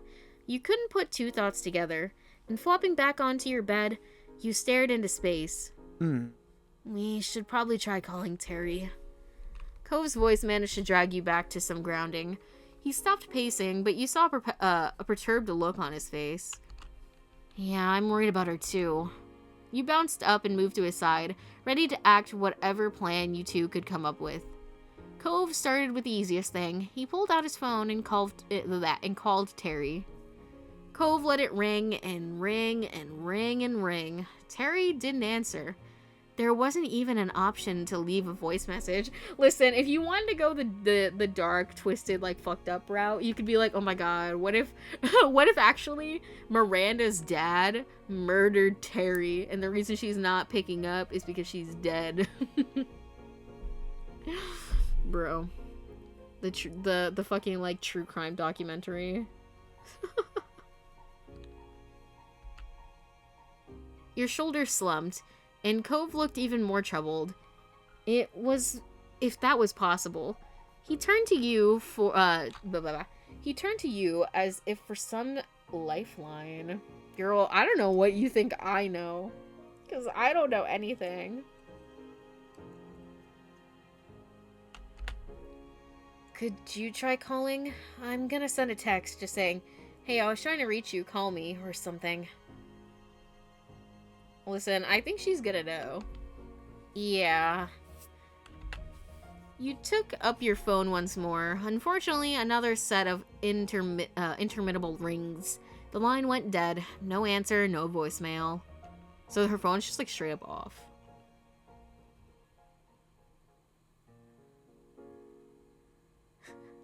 And now that really is off the deep end. And what, the reason she didn't want to stay is because she was afraid of him? Maybe. maybe she had seen Miranda's dad kill somebody else, and she didn't want to stay the night for that reason.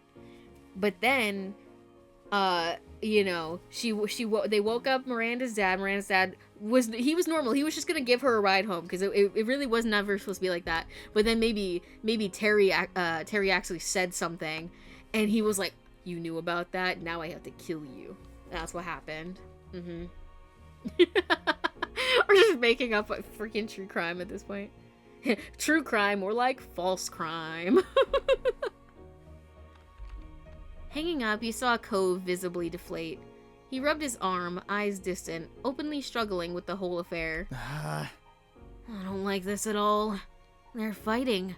We barely know anything, and we're just supposed to wait and see?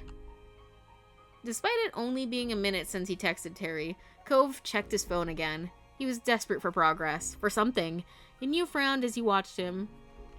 Dude, I know a great distraction. I mean, who said that? You need to try to relax. You're making me anxious.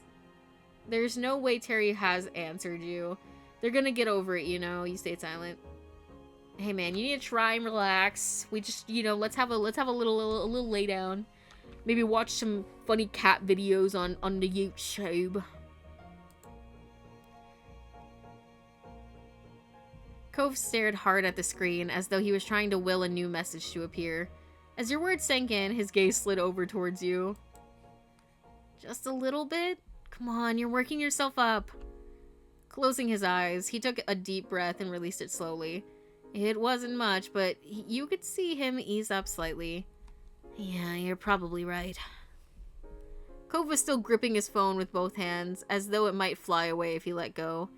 He looked at you with almost painful earnestness. Should we... What do we even say if we do hear from one of them? His pacing resumed as he attempted to answer his own question. We should probably tell them to talk to each other instead of only us, maybe.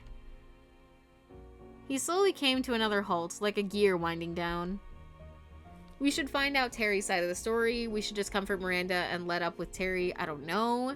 We should only tell them to work it out between themselves. That's it. You wondered why you always had to come up with things. You didn't say anything.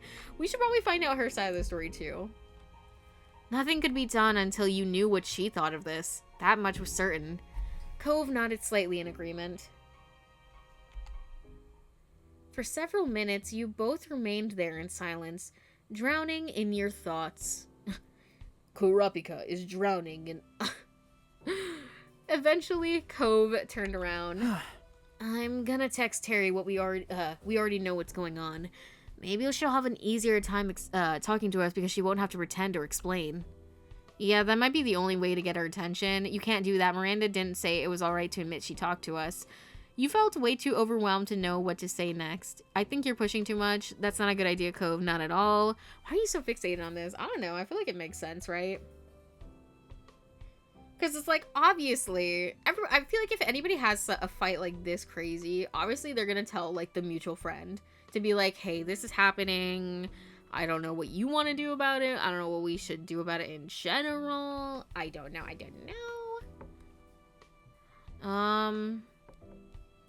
But all of them are saying, I don't know. You can't do that. Miranda didn't say it was alright to admit she talked to us. Miranda called you asking if Terry had opened up about it, and then she told us what happened in private. She didn't know if Terry would be okay with any of that. I guess you're right. That doesn't make it fine to do that to her. Terry isn't talking to Miranda at all. If you want to tell Terry, we could still talk to Miranda about it first. I get it. We could, but if Miranda wanted it to be a big secret, then she should have just said that. And if she does want to hide it, I don't think we should. You're being really mean right now. You needed to stop already. We should still call Miranda. You felt way too overwhelmed to know what to say next. Being tense doesn't mean it's okay to act like this. I was like, what? Oh my god, we're having our first fight. Here we go. I don't know. You're like, we're getting amped up, bro. It's chill. Selfish. That's crazy. That's crazy work. That's not what I wanted to say. I don't know what I wanted to say, but it wasn't that. I guess I would have said, two wrongs don't make it right. Isn't that the classic saying? Did they say what? No, the thing is, we don't know what Terry's problem is.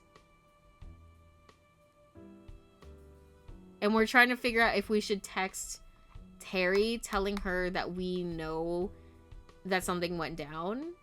And I said that we shouldn't do that because Miranda didn't say that we could tell Terry that we know. And I get that Terry's your friend first, but still, I think we should still call Miranda. It's only fair. For a moment, Cove thought about what you said. Calmly, you added, I'm not saying we can't tell Terry ever, but we'd just have to talk to her about it so she understands. A small noise escaped his lips. All the frustration at the situation crumbled away from his face, and he spoke softly. Thanks, Luna. I'm glad it's not just me with all this happening. Cove took one last look at his phone and then put it away. His effort at a smile was meager but earnest. It's okay. We can just... See, I rewound time and that fight never even happened. Don't even worry about it. Listen, I was not about to let that happen. I mean, to be fair, this is what I was going to say originally, but then I was like, I don't know how he's going to react to that. And then I was like, what if I try this? And then I was like, I did not think that I was going to say that. That's not what I wanted my character to say. We can just forget about it for a while. Terry will talk to us when she wants to. Honestly, yeah, like, to be so for real, this situation got nothing to do with us. They're having their friend thing. That doesn't mean we can't be friends with either of them. Like, if Terry's not gonna fucking pick up, that's on Terry. You know what I'm saying? Like, if I try to call and you don't answer and I text you, I'm like, hey, you know, message me back or call me back, and you don't do those things, I've done all I can, bro. Like, I'm not gonna try to, like, run after you when I'm, like, you know, making the steps and you're just, like, not replying. Like, that's up to you at that point. You smile just a little bit. Finally, that sounds good for me. Oh, that sounds good to me. And you mean it. Exhaling some of your own concern away. The last thing you wanted was to fight with Cove. Exactly. A silence stretched on in what felt like hours. But it likely wasn't that long before there was a knock at your bedroom door and Mom peeked in. Just wanted to check on you. Oh, Cove, when did you get here? You know, when you weren't looking. When she saw you were there, she opened the door all the way. Ma was standing there as well. She slipped past her wife to come inside your space. What's going on? We're okay. It's just Miranda called earlier. She and Terry are fighting, but none of us know what's going on with Terry. Your parents exchanged a meaningful look, though its meaning was lost on you. I'm so sorry. That's too bad. I'm sorry there's trouble with your friend, sweetie. Is there anything we can do to help? Out of the corner of your eye, you saw Cove rub his arm awkwardly, unable to add anything. No, we're just waiting to see if Terry calls or texts or if Miranda does. Well, we can at least help you take your mind off things while you're waiting. Yeah. Another great idea, Lonnie. We can get the whole gang together for some quality time. Mom gave you a soft smile and added, This'll be good, especially since it might help make up for what happened at the farmer's market. Yes, it'll be wonderful. I'll go see what Liz is up to right now. Shut up. Excited, she fluttered a few steps away and then stopped. She pivoted on her heels and raised a single finger, flashing a big smile at Cove. Don't yell at my man! We're already going through it. Bro, imagine we actually did have a fight and then my parents rolled up. No, I could not let that happen. It's no trouble. And of course, Cliff will be welcome too. Knowing your family was always there for you, that couldn't be underestimated. In fact, it meant everything to you that your moms cared so much. I really appreciate this, thank you. Thanks. That's nice of you. You're welcome. You're both very welcome. Don't sweat it, not so kiddos. Leave things to us. Just relax and we'll call you when it's all together. You nodded and your moms dispersed for now, springing into action for their impromptu get-together. You flopped down on your bed, feeling like you could just sink into it and disappear. Cove, meanwhile, took a spot on a chair off to the side. My desk chair, I'm assuming. Cove turbo smash. You sighed at the same time, and Cove's mouth pulled into a bent smile at that. He gave his phone another quick check and his eyebrows furrowed. Still nothing? Yep, this is crap, huh? Yep. Cove chewed the inside of his cheek, as if to mimic the stress that was clearly eating away at him. Cove, what's wrong? What's really wrong? One disagreement doesn't make you act like this. That got a pointed pause at his movement. Cove was carefully trying to put his thoughts together. He spoke in a fragile voice. When people you care about, when they're unhappy with each other, there's nothing you can do. Damn, bro, he's having his parents' divorce trauma. At least when you're in a fight yourself, you have some responsibility, some control over it. I wish. So... It didn't have to happen, but that isn't possible. So, oh well, I guess. His attempt at giving a nonchalant shrug after that was pitiable. Yeah, it makes me feel horrible too. Y'all, sorry. This is unrelated completely unrelated to whatever the fuck is going on in the game. I don't know why. I just like, I saw his hair color and then I thought of, you know, his hair is not like totally green, but I started thinking about the color green, and then I started thinking about the fact that like I woke up last night and my water bottle, like I wanted cold water, and the water that was in my water bottle was like room temperature because I hadn't put ice in it or whatever, so it got room temp.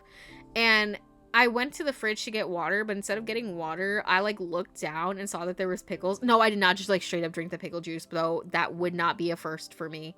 But I was just like, dude, pickles. And it was like, I don't even know what time it was because I didn't check my phone or like any times. Like I just woke up out of like a dead sleep and then just like went to the kitchen, saw the pickle jars, unscrewed it, ate a couple slices of pickles because they were like the little circle slices.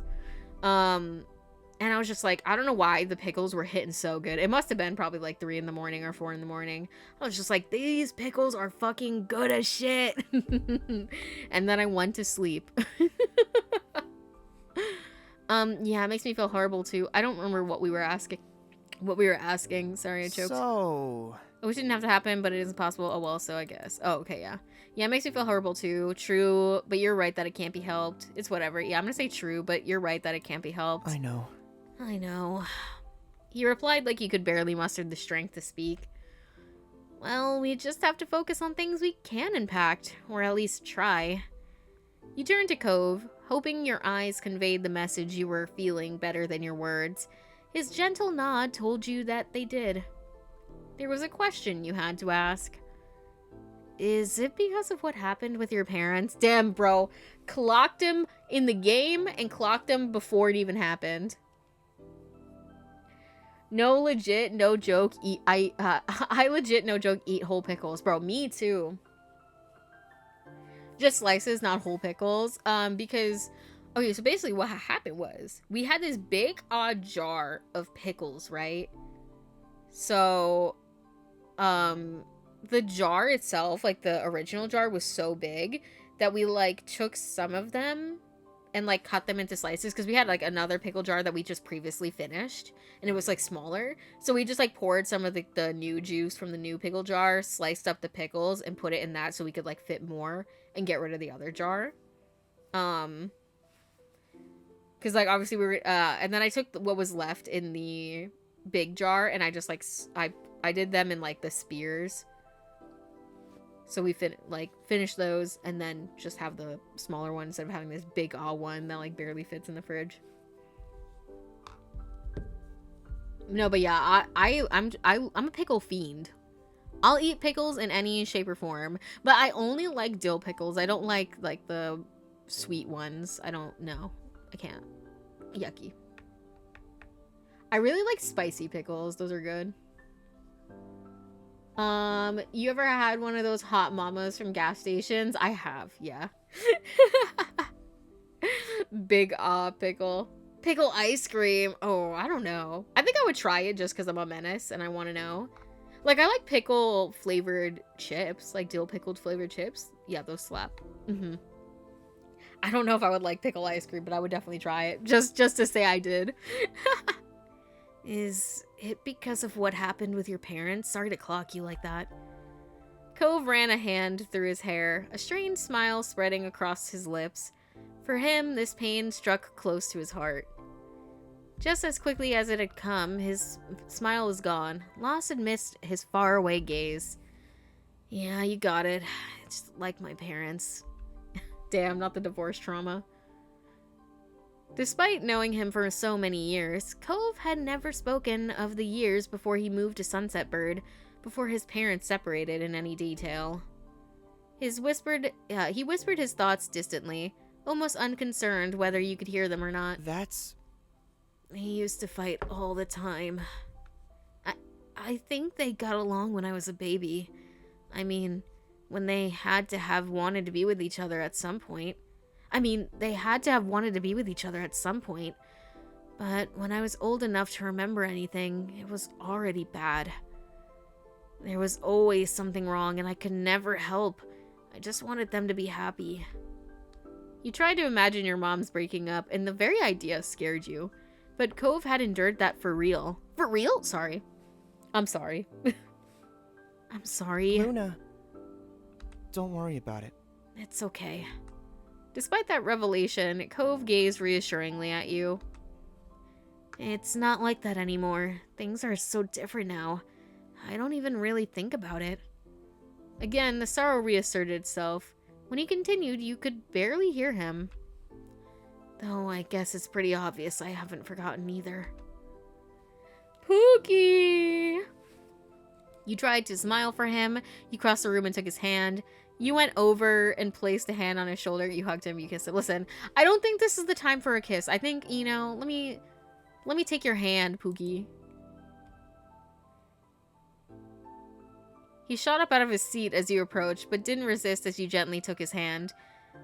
Your head fell to his shoulder, and you squeezed his hand reassuringly. Oh, don't cry. It's okay. You saw him watching you with glossy eyes.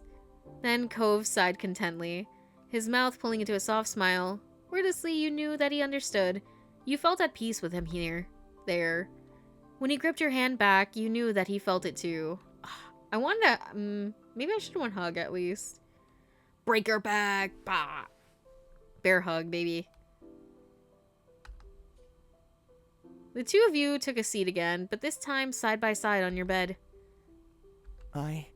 Today was a lot, huh? Yeah, it was. You sat there contently. You leaned against him. You caressed his hand. Lean. Resting the side of your head against onto his shoulder, you glanced up at his face. Cove watched you affectionately. In that gentle gaze, you felt like everything was going to be okay. No matter what happens, we can make it work. We can make it right. He pulls... Shut up, phone. His mouth pulled into a bent smile at that. You chuckled, resting your head comfortably back on his shoulder. Me too. I think so too. He couldn't sit still anymore. Cove leaned in, delicately... Also, mind you guys, remember, we also have the high... Oh, I forget what it was called. I'm just going to call it high initiative. I think it was something like that. So, basically, he gets free perms to do whatever he wants. He doesn't have to ask and confirm. I'm just like, you get full consent, Cove. You get full consent, 100%. I don't know, because I feel like sometimes it takes me out when it's like he leans in and it's like you stop him. It's like, why the fuck would I do that? Like, I don't want to do that. Like, for some people, obviously, like, it makes sense for them, but like for me, I'm like, no, man, like, that's my man. I don't care. You can do whatever you want. Cove leaned in, delicately pressing his lips to your forehead, and he raised one free hand to lightly touch your jaw. Damn. The breath got caught in your throat. When you remembered to breathe, blood rushed to your face, turning your skin a deep red. You tried not to think about how hot you were feeling because after everything that happened today, you were just grateful for the moment. And for a while you stayed like that. A comfortable quiet fell between you, and the sun fell with it. The warming calm ended when Cove gasped sharply. You spun, half expecting to find him nursing an injury. I almost said industry. What? Injury. But instead found him staring straight ahead. Did your phone go off? What? Oh my god. I think my phone just vibrated. Check it out. Check it out! Right. He patted his pockets. Listen, to be honest though, I'd be the same way. If this was taking place like modern times and they actually like mentioned, they didn't mention like what we were doing, like we were just chilling that whole time, but like we definitely would have been scrolling TikToks. He patted his pockets, fumbling in his panic, and yanked the phone out. The force of the action nearly catapulted the device out of his grip entirely, but he caught it just in time. His eyes honed in on the screen. It's Terry. Thank God. She says she's sorry. Listen, we just wanted to make sure that she was alive, at least. Have you already, though? Oh my goodness. Okay, tell me everything. What does it say?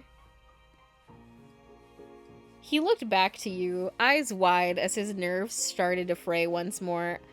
I mean, listen, I think it's just obvious. I think it's just obvious that, like, if you text a couple, right? Likely if you text one of them, the other one is going to get it too. I mean, most people in relationships are just, like, hive minds. Like, two people in a hive mind. But it's like, you know, if you're going to be spilling tea, like, both of them are going to get it. Especially if they're together, like, always. What should I say? What should I say? I don't know. Give me a second. I need to think. Tell her to call us. Ask her what's going on. Ask if she's talking to Miranda. You clammed up. Tell her to call us. Especially these two who are glued to the hip. Exactly. Like, you know that I'm like, Cove, if they tell you anything, like, you have to tell me. And whether or not Cove wants to know, I'm like, oh my god, Cove, you're not gonna fucking believe this shit. Yeah, tell her to call us. Okay. He flashed you a shaky smile as he began to type. You suspected that he had he'd had similar thoughts himself, but wanted the reassurance of a second opinion. Cove's phone buzzed nearly as soon as the message was sent. Ah, it's Terry again. She's talking to us. You leaned in, watching the conversation unfold on Cove's screen. Exactly this shit. Right. She's actually gonna call. Cove held his breath as you waited. Though he was good with people, he'd never been at ease managing conflict. His phone rang out. Cove jammed the answer button. He switched the phone into speaker mode, allowing you to participate in the conversation. But despite his immediate reaction, his voice lacked the same resolve when he spoke. Hey. It was tentative, a white flag fluttering in the wind. Luna's here too. Hi, we've been worried about you. Hey. Hey, buddies. Terry's voice was barely recognizable, without her usual quick patter and energy. Are you okay? Are things okay? I don't know. Probably not. Cove tensed, his free hand coiling into an anxious fist. Can you talk to us about what happened? You hear Terry sigh over the phone as she unburdened herself. Pretty much. I was at Randy's house. We decided to watch some movies she super liked. Sorry. We decided to watch some movies she super liked that I'd never seen before. Turns out there's lots of those. We watched one, then another, and another. We were having so much fun. Each time we finished one, she had another one to share with me. I didn't really think about the time. I always wanted to say yes to Randy and watch her movies. She spoke wistfully, but her words were full of affection. Listen, they are gay. They are dating. It was Randy, you know? I wasn't thinking about my schedule or what time it was. The gays are at it again. I get it. I often lose track of time when I'm with Cove and always want to say yes to whatever he's into. So I get it. Then I finally saw the time, and oh no, it was way too late. I already knew I couldn't stay. She took a deep breath. Dude, you think maybe she didn't want to stay because... gay? And she's like, I'm not ready for that. For real, though. She took a deep breath, her voice becoming softer when she resumed talking. I was so stressed out. I just couldn't deal with it. Miranda wanted to help. She kept coming up with ways to make it better and trying to figure out why I was so upset and stuff. I was trying to answer her questions, and there were so many, but I couldn't really answer all of them. I didn't even know why some of her ideas didn't work with me. It made my head ache. I still had the first problem in Randy there, trying to help, blasting all these questions and suggestions at me faster than I could even think. She gulped, audibly sniffing. You could have just been like, hey, can I think for a second? I got frustrated and told her to just leave me alone. But then she wanted to talk about why I wanted that. And we started having a fight in the kitchen. I woke Randy's dad up. When we told him about how I wanted to go home, but my parents couldn't get me, so Mr. Eckert offered to do it. That's nice of him. Terry groaned. I know. I accepted because I definitely couldn't stay then, not after throwing such a racket and turning it into a big deal. But I feel awful and embarrassed. Why did I yell at Randy and hurt her feelings? And I made her dad lose sleep by waking him up and having to drive me home. I mean, maybe you should just go and apologize.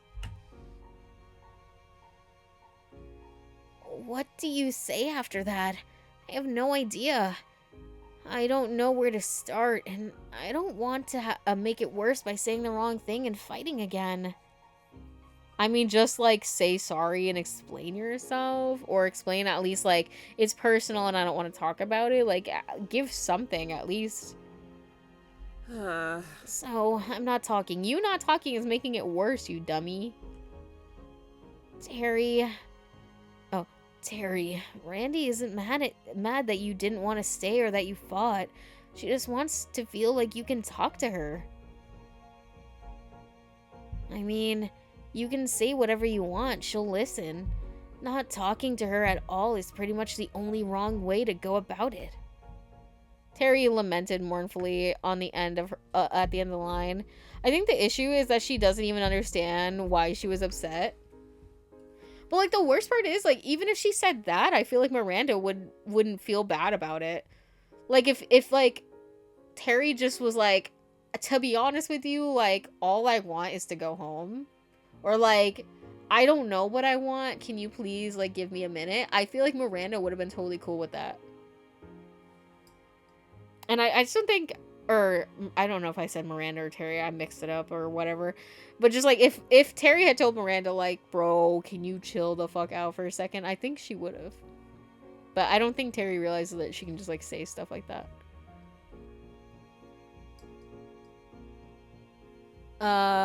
But he had a point. Unless she faced Miranda again, there would be no resolution. That is true, though. Like, this is so true, though. It's like, you can say whatever you want. She'll listen. Not talking to her at all is pretty much the only wrong way to go about it. That is so real. I'm talking to anybody out there who's going through something like this or has gone through something like this. Literally, the worst thing you can do is ignore the person. If you're having an issue, honestly, just talk it out. And if for some reason you can't end it amicably, or like you can't end in a way that's like, we can be friends again, just like talk about it and be like, okay, well, you know, this can't work. That's okay. Sometimes you aren't meant to be with somebody forever. You know what I mean? Sometimes you gotta be like, dude, we gave it a good fucking run and I don't regret any of that. But I gotta go my own way. You know, High School Musical style. I think that's true. Like, it's okay for things not to work out. Yeah, but if you don't understand your own feelings, it's hard to share that uncertainty with others. That's fair. I read this already. And I read this as well. You looked at Cove, hunched over the phone, staring pensively into it and searching for a solution.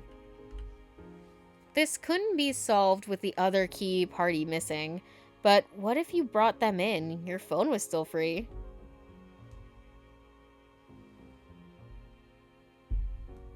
Should we suggest or just do it? Listen, I kept saying, like, we can't just do this without asking. I'm gonna suggest it. What if we called Miranda? That way you could talk to her, but wouldn't have to do it alone. Cove brightened up. The concerned furrow in his brow, which had taken root when Miranda had first called, eased. Well, that could work. Terry, are you up for it? She made a noise that wasn't a word, but nevertheless conveyed her hesitation and worry.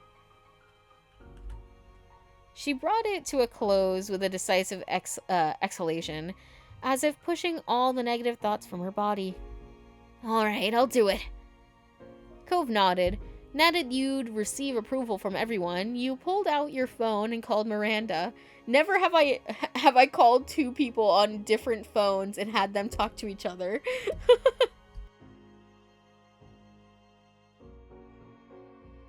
You pulled out your phone and called Miranda. You set it on speaker and waited for her to pick up.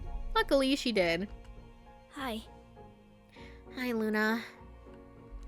Her voice was still distant, as if her thoughts were elsewhere, but it was loud enough for your needs. This is why Discord VC is peak. I know. If they just had a Discord call, they could just hop in the Discord call and talk about it. It's like, hey, yo, hop in the VC real fast, bro. Please? Question mark? It's like you just send the random group chat invite link. You're on speaker. Terry's on speaker too, on Cove's phone. Discord needs to make their own mobile service. Please don't give the capitalism people any more ideas. Oh. She paused while she digested this information. You watched the phone screen, hoping she wouldn't just hang up on result. Listen, at that point, I'd be like, I'm sorry, Terry. Maybe she is mad at you. Really? Oh, really? Yep, it's really me. Can you hear my voice all the way from your house to theirs and then mine? I can. You and Cove exchanged looks, waiting for the wall between them to break and wondering who would be the one to do it. As the quiet dragged on, you caught Cove chewing his cheek. Hey, chill out. He must have weighed the same question as you, whether to encourage the conversation along or leave Miranda and Terry to resolve it themselves. The answer came in the form of one sniff, followed by another from Cove's phone. Sorry, Randy. I hope you still like me. What? You were the one acting as if you didn't like me. Her tone was defensive, no doubt a result of her wounds from last night still being raw. What? No way, everyone likes Randy. You're wonderful. Oh my god, bro. Kiss already. Your eyes met Cove's. His phone was tilted towards you, capturing the call indirectly. You move your phone closer to his, hoping that the signal was strong enough to convey every nuance of tone. Cove did likewise, bringing his cell right next to yours, even bumping against it as he shifted his grip. I didn't know what to say. That's the only reason I wouldn't talk to you. If I had known the answer, I would have told you right away. Miranda murmured on the other end of the line. You didn't want to stay. You didn't want to stay. Anything I tried to do bothered you, and you could have told me you didn't know. Yeah, I think I was angry at myself. I did a dumb thing, and I didn't want help with that. I wanted to be mad and just deal with myself. It made me keep doing dumb things. Oh.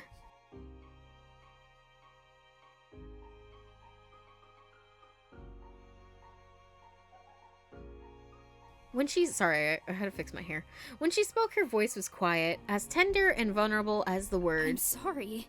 Staying up late watching stuff was all my fault. I had to find a way to fix it. That's what I thought anyway. But I should have given you space. I'm sorry for being so pushy and sensitive. Hardly. Miranda Eckert having a flaw?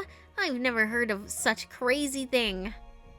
Miranda let out a ghost of a giggle. Cove cleared his throat. Bro, oh my god. Maybe you should call each other now? Sorry. The gays are at it again. Sure. Can do. Thanks for giving me the kick in the butt to do this already. Randy Manny, I'm gonna call you right now. Bye, Luna and Cove. She hung up after squeezing in another quick bye, though not giving you a Cove room to respond in kind. Miranda laughed, and the noise tinkling gently like wind chimes in a summer breeze. Oh my god. You're really nice. Thank you for listening and helping. I'm gonna hang up now so I can answer Terry's call. Bye. Bye and good luck. Bye, talk to you soon. Miranda hung up, still chuckling softly as you ended your call. The room felt emptier without the other voices in it. Cove expelled a sigh that crashed through the newly fallen silence. He dropped his arms to his side, letting his head hang down like a puppet at rest. Thank God. They shouldn't have involved us in that. I'm so relieved it's okay. You were simply happy your friends had made up. The day's events had drained you. You were now content that Cove seemed at ease again. I'm so relieved it's okay. Cove scratched at his face, his expression cloudy. I think I need to find better ways for dealing with conflict because that was awful. We could all probably do better at that. I think you did okay given the circumstances. Yeah, I think that would help. You didn't comment. We could all probably do better. Cove smiled meekly as he rubbed at his eyes, weariness creeping over him, and mumbled his next words. We can talk about it another day. Conflict resolution methods? Huh? Oh no, forget it.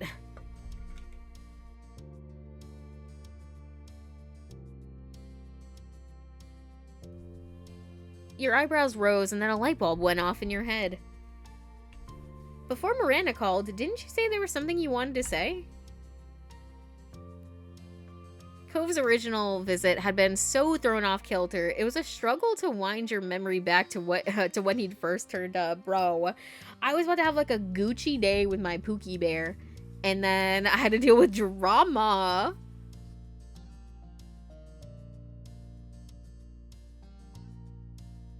Now you did, though. You remembered that he had been perky when he'd arrived this afternoon. Was it good news? Cove brushed his hands against his now folded arms shyly. Well, yeah, maybe. I'm not sure it counts as news or even good. It is what it is. I'm happy about it, though. You were curious, but you didn't want to push Cove if he didn't want to speak about it. You don't have to... Oh, sorry, that's me. You don't have to say anything, but if it makes you feel good, I think it's good news. He wanted a good dance in the bed. I wish. It would be better than every other mobile service that's out there currently. That actually might be true. Cove chuckled awkwardly, a hand creeping up to ruffle the hair on the back of his head.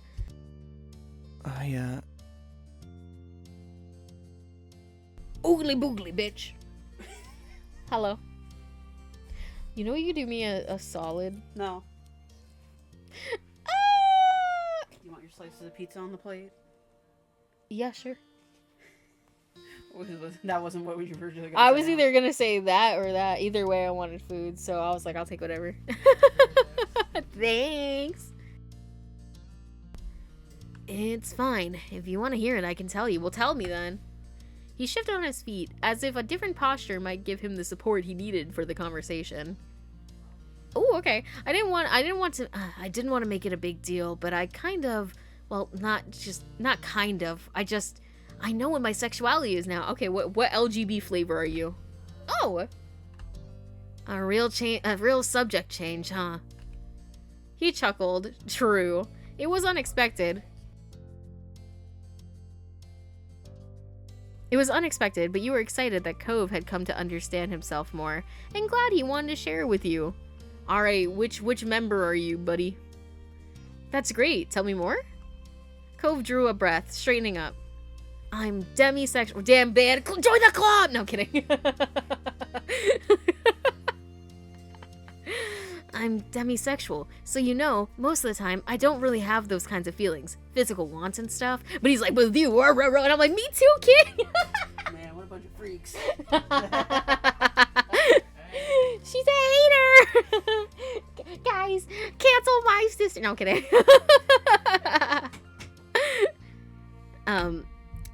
Queen Icon Legend. Okay. I don't really have those kinds of feelings. Physical wants and stuff. It's only in some situations when I'm already really emotionally and romantically connected to someone, that I even start to even think about anything sexual, and it's only with them. Oh my god! Guys, he's so me. But currently... I hadn't heard the term until pretty recently, and it just made a lot of sense. Once I knew what it meant, I had a word that fit how I felt. Yeah. And Is he me? Is he me? Bro, we both on the ace spectrum and we're pan-romantic? Like, okay, we might just be the same person. Slay. And I'm pan-romantic, because I've never had a preference for a specific gender or anything, so yeah. Now you know why you like him so much. Listen, I need a freak like this IRL. like if you were just the same as me, then I would never have to worry about it. I would have to be like, no, listen, because it's like this. It's blah, blah, blah, blah, blah, blah, blah. That makes sense. Cove looked down at the floor, being so open and direct about a matter that personal, which you were sure he'd spent a long time trying to figure out. Ooh, I keep smacking my mic, bro. Seemed to be kind of weird for him. POV, me smashing only on ace people. Listen, listen, they have the most riz.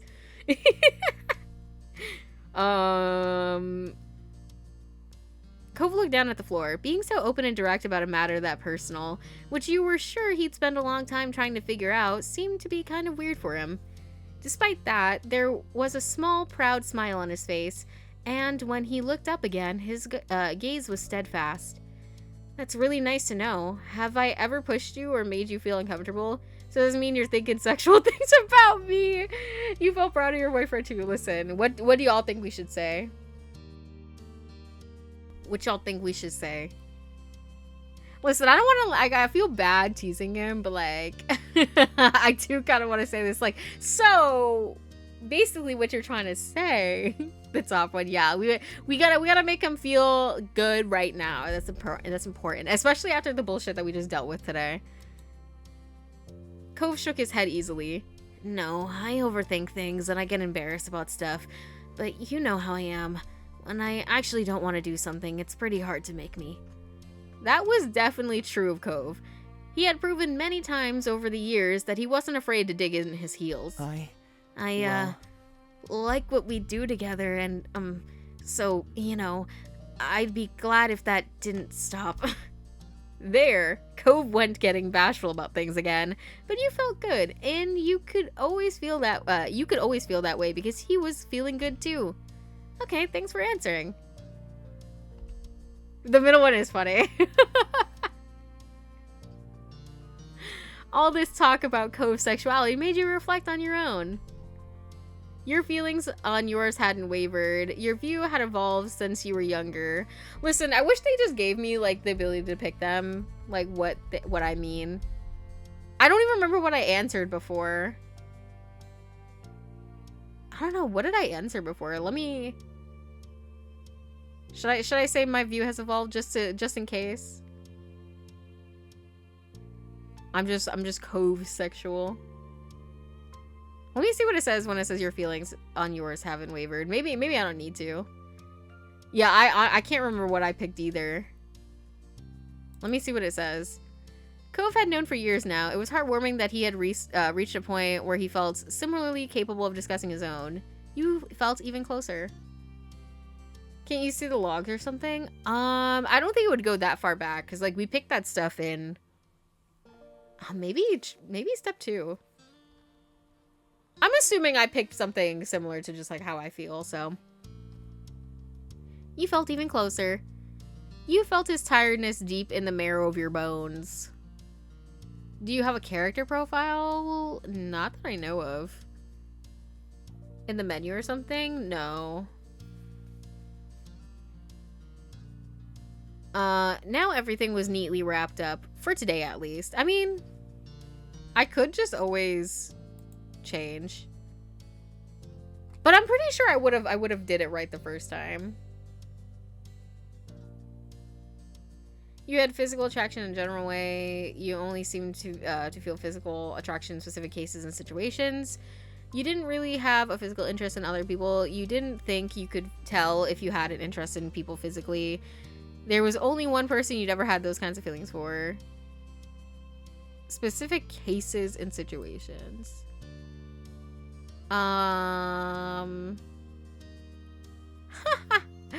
Oh, I remember when we were doing this, I was dumb. Okay, wait, yeah, I'm gonna redo it just because I feel like I messed up last time. Just in case I messed up last time. There was only one person you ever had those kinds of feelings for. Yeah, I remember. This is what I clicked the first time, and then it was romantic attraction. So...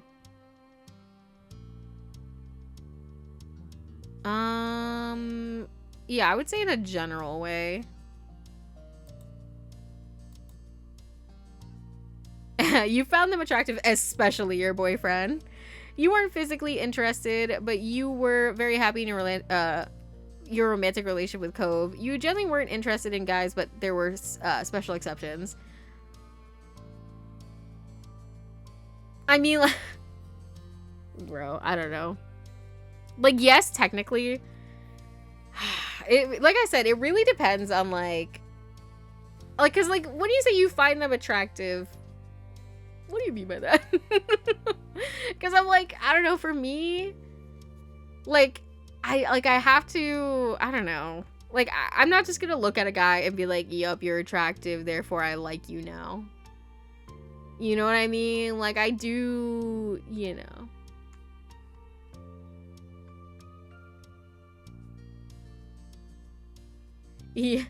Yeah, still being respectful. I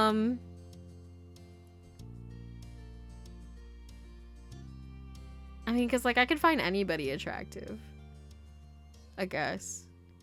You found them, yeah, I'm just gonna say this. How you felt towards women. Whoa, whoa, whoa, whoa, whoa, whoa.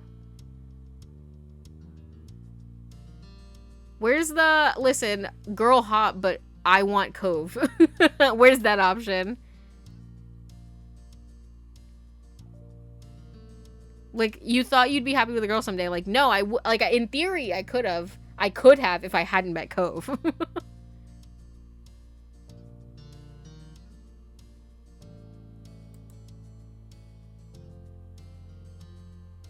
How do you feel towards NBs? I don't know why I read that as you thought you'd be non-binary someday. I was like, damn. This one. You already told Cove your own sexuality in the past. I did. He had always been supportive about the topic, listening actively, and supporting you in whatever conclusions you reached. Like, I feel like I would have just been like, aw, dude. I kind of changed it. It's kind of like this now. It was heartwarming that he had reached the point where he felt similarly capable of discussing his own. You felt his tiredness deep in the marrow of your bones. It had been a tiring day. Now everything was neatly wrapped up. For today, at least. And you had earned a rest. You'd had some good talks and come out of it not only knowing each other better, but yourself too. Hey, we should probably head downstairs soon, if your moms are still wanting everyone to get together. Oh yeah, that's right. Nah, do the dance already. Listen, I'm like, let me in. With a renewed spring in your step, you led the way out of your room. You got downstairs to find the others already assembled and waiting. Hi. Hello. Hey. Good to see you both. Hey! Damn, bro, y'all are all here, and you didn't think like, oh, maybe we should go get them. Listen, we were dealing with our drama, but it worked out anyways. So, hi, here we are, trying to corral everyone into a group, but the two of you were already upstairs this whole time. Where'd you think we were? What? Of course we were together. You paid Luna to stick with me, did you? Or did you forget? A little shit. The statement was meaningless to your family, who looked to each other for answers in vain. Mr. Holden, who got the message loud and clear, seemed embarrassed. He chuckled nervously, rubbing the back of his neck. Ouch, son. You always know when to remind me of that one. Uh-huh. I can't let you live it down yet. Can we hear exactly what this secret is? I know, Cove throwing shade. I taught him that one. The suspense is killing us. Right, right. All right. I'd better get everyone up to speed. He held up his hands, palms out, pacifying his audience, or perhaps holding them up as a shield in advance. That first day I met Luna, I'd been worrying about Cove being alone for the summer. Well... There weren't a lot of kids around, and he wasn't exactly on the best terms with me at the time. He glanced around at your family, gauging the response. He's literally doing, he's doing the, like, the 2 pointer fingers together with, like, you know, the thumbs up thingy. He's making, like, that little finger poke, like the ooh shy. That's him right now. He's like, well, you see, you know, I was worried about him, right? And there wasn't that many kids around, right? You understand. He glanced around at your family, gauging their responses. Cove's father smash. Listen, I've said this, but I think this is the best he's looked the entire game so far. And I'm not even saying I thought he looked bad before, but, like, he definitely is giving DILF with this. Can I get both? Help. Bruh. Real. I felt like this was my one shot, so I kinda offered her $20 to be friends with Cove, and added that she couldn't tell him about it, but that I did anyways. And I ruined the family dinner. Liz gasped. Ma was staring incredulously at Mr. Holden, while Mom's eyebrows had retreated to her hairline. You and Cove, already knowing the story, were the only ones unaffected. Listen, I'm just assuming that, like, my parents and even Liz are probably like, I can't believe y'all kept this a secret for, oh gosh, we're 18 now, and it was like 10 years. You've kept this a secret for a whole decade. How does he have to say that to be to her family? I don't know. How dumb. Because it happened so long ago that it's like, haha, it's funny now. Like, now we can laugh at it, but at the time, Cove was having a whole meltdown. Felt bad for him. But after a while, I really did honestly forget it even happened. He raised his hands higher, now level with his shoulders. Not a bad idea, though. You thought. If Mom felt inclined to throw a cushion at him, he'd probably manage to block it in time. I know that's bad, but I've had so many grand ideas over the years, it's hard to keep track of them all. Cove smiled, placing his hands on his hips and shaking his head at his father's antics. Seriously? I can't believe you. No, also I totally can. Your moms were less indulgent. The shock had ebbed away to displeasure. They're like, oh, Cliff's about to get it.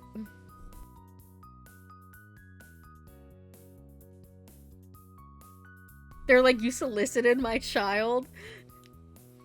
If all his grand ideas are this bright, it literally, they're all this bright, trust. Mom's foot was tapping rapidly as she frowned at the next door neighbor, while Ma had her arms crossed over her chest and her lips pursed. See, now you got two angry women, not you? It's a bad day. I'm sorry, Luna. I'm sorry to your parents, too. I was way out of bounds. Don't worry about it. Everything worked out. And I became more than friends with your son, so I think that $20 paid off. Oh, no, 100%. He's a himbo. He's a himbo and a half, bro. Your moms gave each other that look where they seemed to communicate with eyes alone.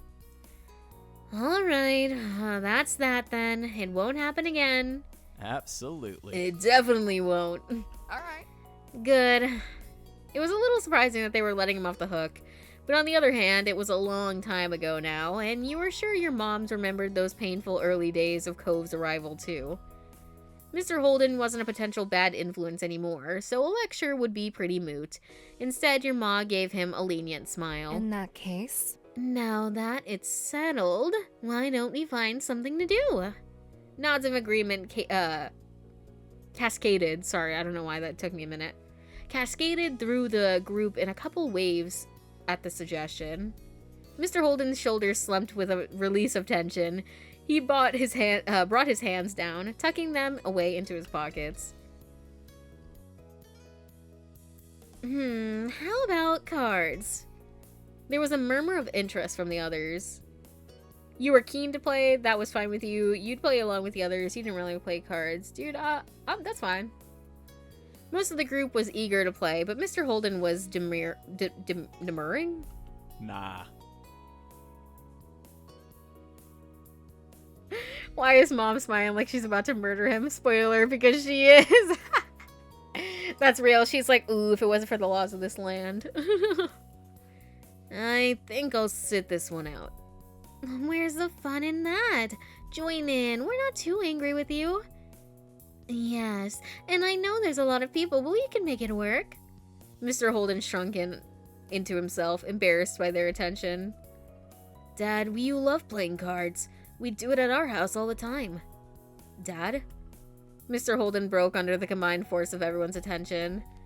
Cove, you're an adult now. You deserve to know the truth. I used to throw the card game so you could win. I put up a good fight, but I always made sure to lose a lot more rounds than I won. He toyed with the end of his ponytail, clearly distressed at the second great secret he was revealing today. Cliff!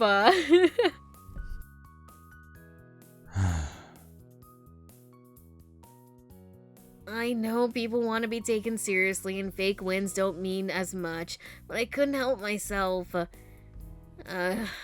It's so much better when everyone else gets the chance to be victorious. Kyra knew and went along with it. Cove laughed in disbelief that this was the thing his dad was stressed about hiding after the other stunts he'd pulled over the years. LMAO, why tell that though? Stupid himbo, man. I guess so that way, like, when Cove started playing, he wasn't like, bro, I'm usually really good at this. Like, why am I not winning? I guess. So what? Lots of parents do that. I hadn't guessed it, sure. And looking back, it makes sense. That's right. What's the big deal, Cliff? You can finally take the kid gloves off and give them a run for their money. Maybe even actual money in your case. Mr. Holden smiled coyly, and his gaze lowering. I'm not sure that's a good idea. why? And why not? He waved his hands expansively, the movements fluid and vague. It's just... Actually, I am something of a card shark.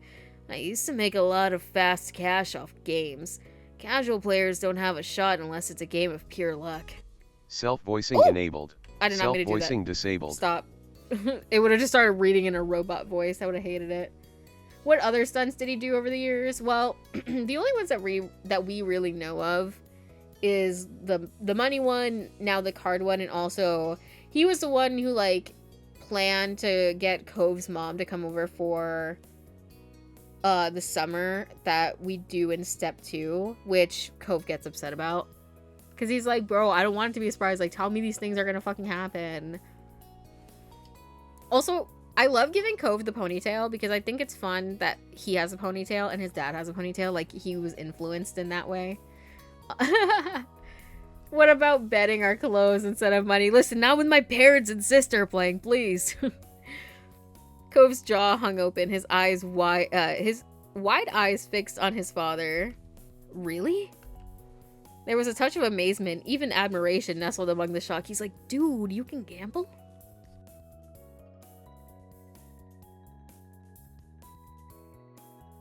The other members of the cryptid family exchanged looks, ranging from Liz's disbelief to Mom's intrigue, with Ma somewhere in the middle between the two. You can't simply make a claim like that and expect us to go along with it. Let's see you back it up, Shark Man. Mr. Holden gave her a crooked smile. His demureness. He said, I was very mindful, very demure, but now I'm going to be taking that back. His demureness quickly being replaced with the confidence of someone very skilled or very misguided.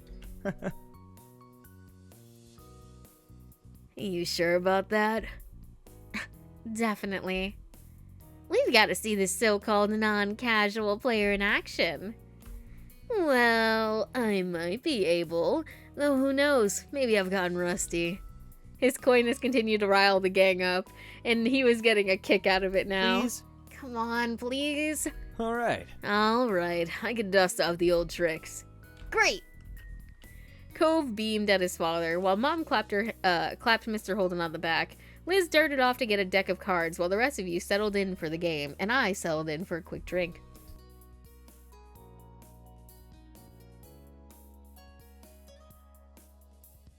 Hands were dealt. Mr. Holden wasted no time proving his words true, wiping the floor with all of you. You played several rounds, even switching games, but none of you were a match for him. That was how the alliance came to be forged. The rest of you joined forces against Mr. Holden only, just to try increasing the odds of beating him. Best answer. I don't know what will be funny, him being an absolute shark and taking all their money, or him being horrible and losing it all. Definitely the second. Well, apparently he's the first. Bro, those shark swim trunks that he wore in step 1 were not for no reason. With your combined efforts, you pulled out a few victories, yet it was still a challenge. He was clearly a professional. If these were his skills now, rusty with disuse, you couldn't even imagine what a deadly opponent he had been in the past. Bro. Despite that, you still had fun. Working cooperatively actually fostered a sense of camaraderie with the others. Mr. Holden didn't appear fazed by this strategy. You actually wondered whether the increased challenge made it more interesting for him. You spent the rest of the afternoon together with your family and the Holdens, having fun. It was an interesting evening for sure, with many discoveries for everyone. It was freeing, and yet simultaneously you felt more tied together than you had been before. Ooh, I feel like these ones are going by like super fast. Is that just me? Charity. Oh, dude, we're doing our Orca event. I remember, I think I said that I also did it. I also worked here.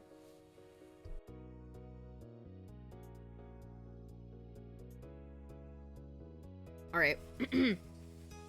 Actually, y'all, I need chapstick. Y'all mind if I just put on some chapstick? For my dry lips.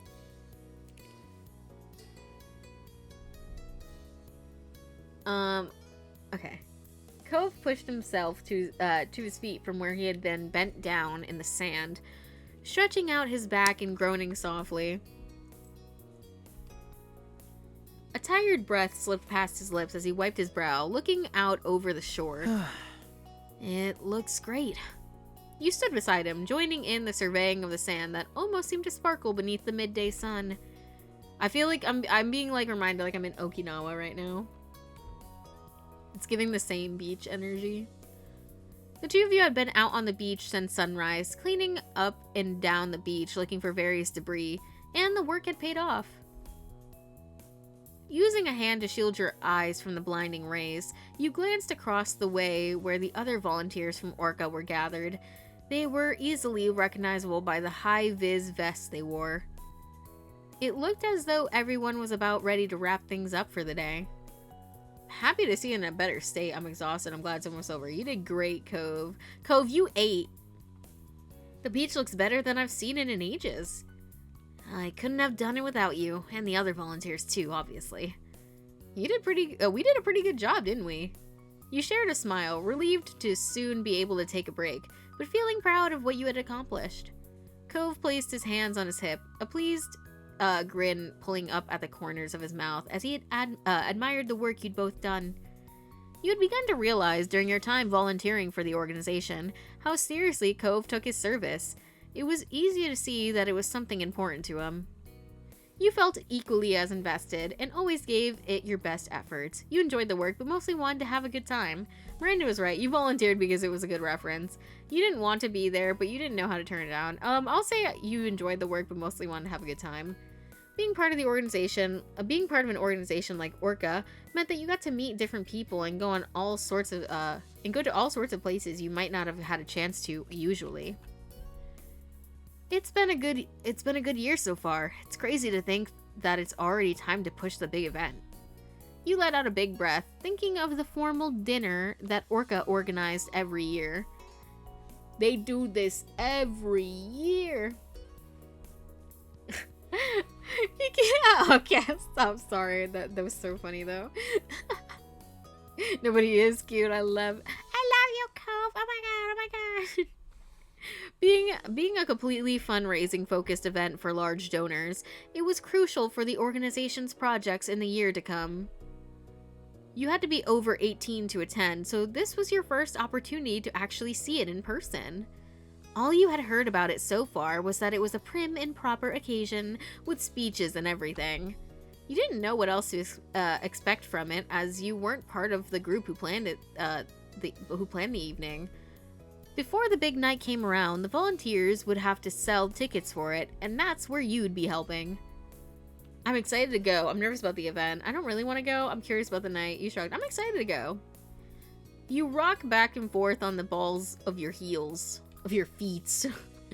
As you thought of the glitz and glam of the evening. Listen, I'm about to go. Why 18 plus? I'm assuming they'll probably have like champagne or something. I don't know.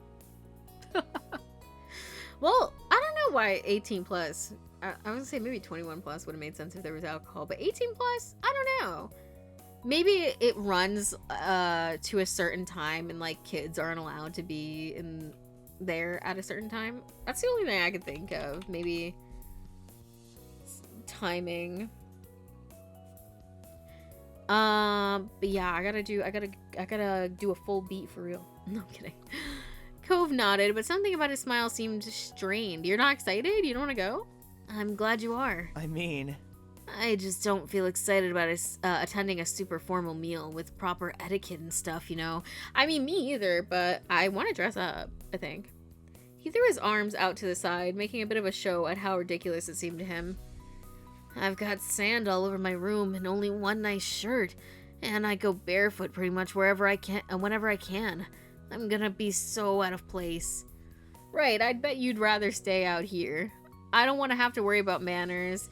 You can make it work for one night. Doing something fancy, that fancy won't make it fun. Yep, you'll definitely seem out of place. You didn't say anything.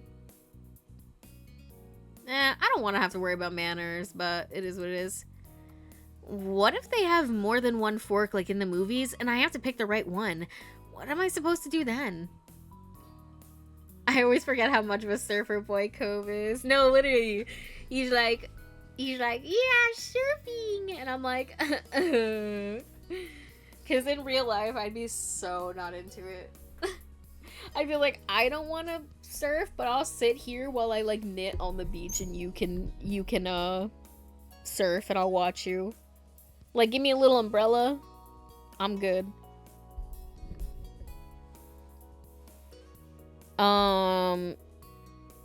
Yeah, what am I supposed to do then? You groaned at the thought, dragging your feet through the sand while Cove chuckled at the thought. A small beeping noise came from Cove's pant pocket. You got a phone? And he pulled it out and glanced at the screen. Huh? It's the organizers. They sent a text to the group. Time to call it a day here. Oh, cool.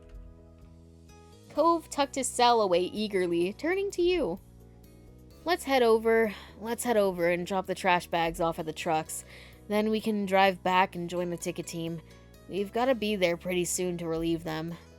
With a stretch of shore this long, the plan was to switch places with the other team, who had been pushing tickets for the fundraising dinner halfway through. It would be a full day of work, but it was Orca's largest event of the year, and all hands were on deck to make sure it was a success. You raised your hand for a high five, you nudged your shoulder against Cove's, you started pushing Cove on the back to move forward, you ran off, you started to walk. Let's do... I love a good high five. We could also do the shoulder nudge. But I'm gonna do a high five. Let's do a high five. Cove's palm slapped solidly against yours, and you smiled, and he smiled at you crookedly. Yeah! Listen, I'm glad it was a good, solid high five, and it wasn't just like, oh, we missed. It was like, oh, I gotta do that again. You collected the trash bags and spread along the way together, heading across the beach to hoist them into the trucks. Before heading off to the next job, Cove slipped his warm hand into yours. Let's interlock our probably sweaty palms. That's okay. And you intertwined your fingers, strolling back to the car side by side. The drive back to the neighborhood was making your way to the shopping street was fairly quick, though Cove stressed a little about being late. Luckily, he was able to find a parking spot nice and close to where you needed to be. You jumped out of the car and quickly went towards where you knew the group would be. Finally, reaching the stall that was set up to sell tickets, you stopped for a moment to catch your breath. There was quite the flurry of activity. Fun fact, I legit participated in a non-profit event for the sole purpose of being with my crush. Unfortunately, turned out ace. Aw. Too much love, I can't. Lol. You saw... Oh, no. It would be your job for the rest of the afternoon to help sell tickets for the fundraising dinner. And looking around the street, you saw that there were plenty of potential buyers out today. It would hopefully help move the tickets along. The stall itself was simple, a portable table with a few plush sea animals as decorations and a banner stuck across the front. There were 2 volunteers who had already been packing up and getting ready to head off to the beach. They gave both of you a friendly smile as you arrived. Hey Cove, Luna, how'd things go at the beach? Not bad. It was good. The place is looking great. We're lucky to get a 2-for-1 when it comes to you guys. Thanks, guys.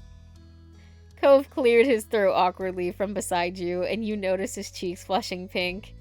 Here we go again.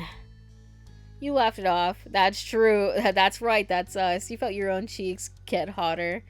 Their teasing rubbed you the wrong way. You shrugged it off. Listen, I just, I live with it. That's right, that's us. We're joined at the hips, some might say. The volunteers chuckled and packed up the last of their stuff, and Cove seemed to relax a little more. The volunteers made room for you and Cove behind the table, while they circled around to the front of it. Thanks for coming in for a shift. We'd better make this quick so we can head off to the next place. No problem. What do you need us to do?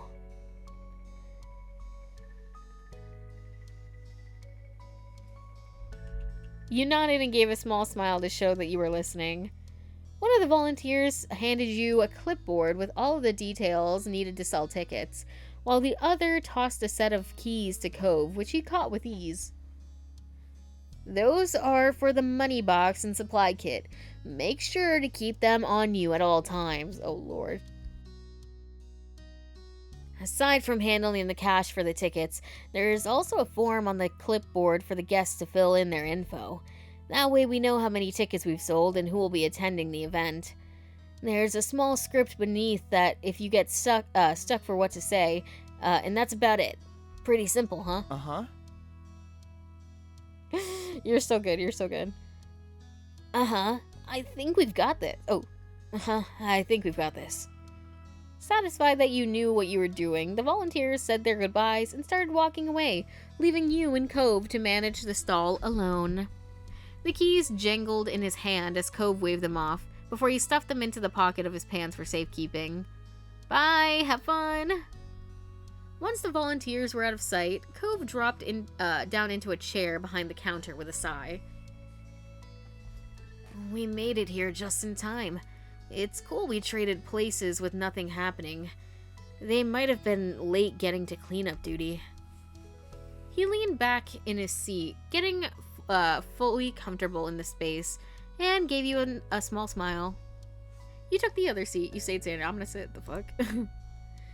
It was just a simple plastic chair that squeaked when you sat on it, but it gave you a good view of the street. Listen, it's not my first time sitting at a table and waiting for people to, like, register for shit.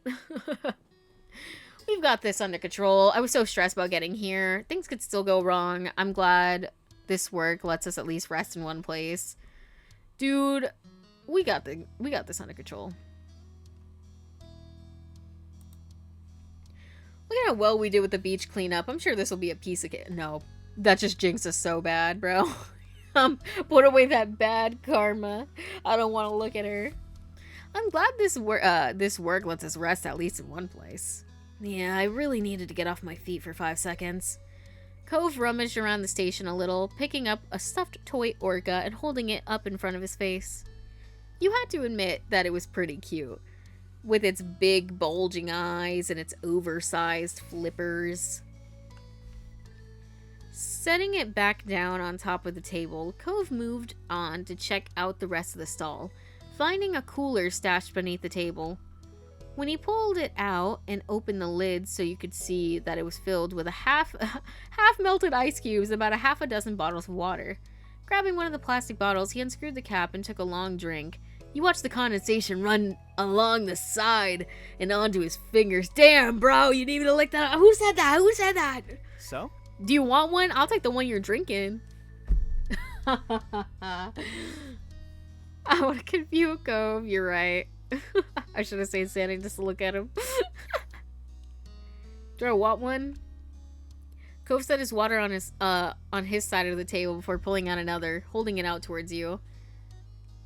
I brought my own, thanks. I'm not thirsty. Yeah, I'll take it. Thanks. After opening it up, you took a drink and let out a satisfied sigh. You hadn't realized how thirsty you had been. It was always good to stay hydrated. The two of you got settled in easily, and you took the chance to look over the paperwork on the clipboard. Cove joined you, leaning over your shoulder to get a better look. Seems like pretty standard stuff. He muttered, and you nodded quietly. It was general info about the event and the work that you needed to do at the stall, as well as the amount of tickets sold thus far and the number remaining. Cove tapped a finger on the corner as he read quietly over the notes, muttering a few things now and then that you didn't fully hear. He seemed content to be there, and you were sure that the afternoon would pass by quickly. When he glanced out towards the crowd and made a small sound, you followed his line of sight to see that a potential supporter was on their way over to the booth. You psyched yourself up. You were feeling anxious. It was time to do customer service. You tried to relax for a bit. This is gonna be a pain. You quietly continued checking over the papers. Listen, I'm psyching myself up. This could be your first ticket sale of the day. You had to give it your all and make sure the event was a success. Hi, how are you doing today? Time passed as the two of you managed to man the stall, and as people approached, your sales pitch would either have them asking for a ticket or two, or heading off and mumbling, maybe next time. All in all, you managed to sell a decent amount of tickets, and you could tell that Cove was happy with the outcome. As the afternoon drifted along, 6 p.m. arrived. Time to pack everything up and head home for the evening. Your work with Orca was far from over, but right now there was only one thing left to focus on: attending the actual event. The days continued on in a normal flow, and before long, the night of the Orca fundraising dinner was upon you. It was early in the evening, and you were in your room getting ready as the minutes ticked closer and closer towards the time you needed to leave.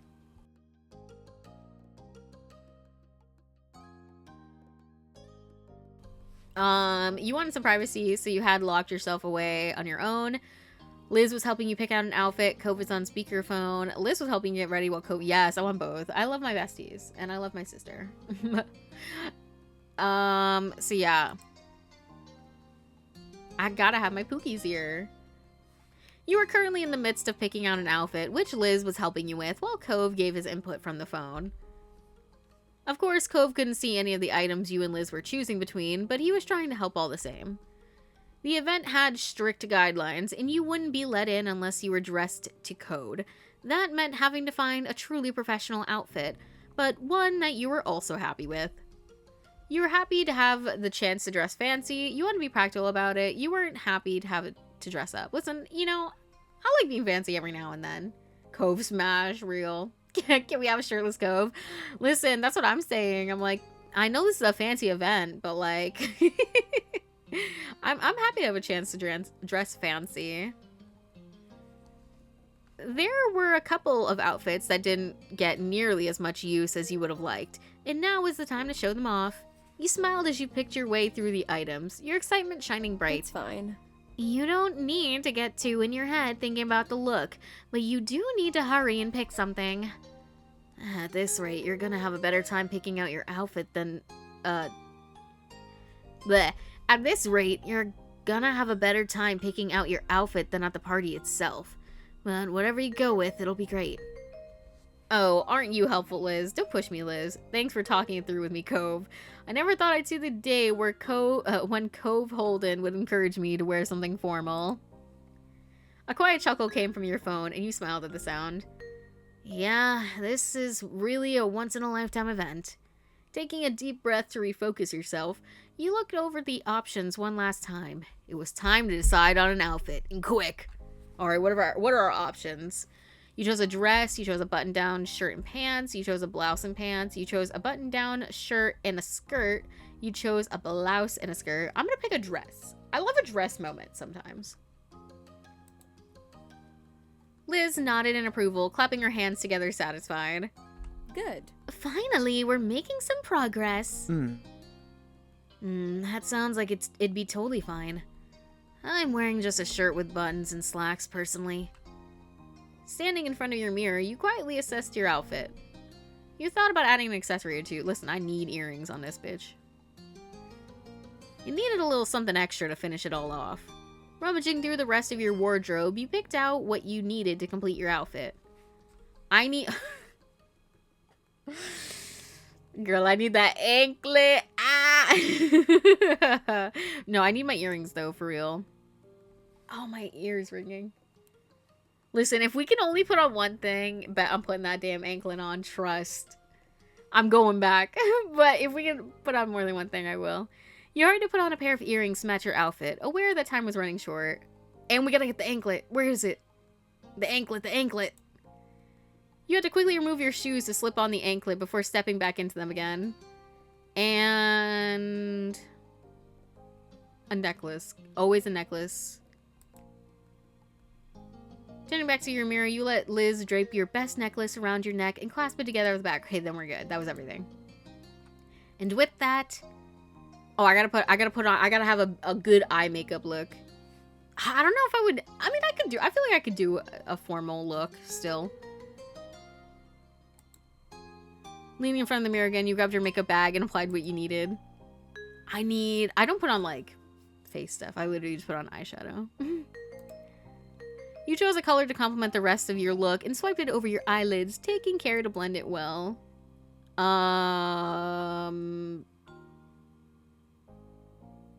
Honestly, yeah, I really just do, like, girl, I got my mascara. I use eyeliner, but, like, I don't do, like, a wing. I just do, like, waterline eyeliner, usually. If I was putting on makeup. Mascara. With your lashes fanned out like that, your eyes really stood out. The eyeliner. You carefully applied the liner to give your eyes more definition and presence.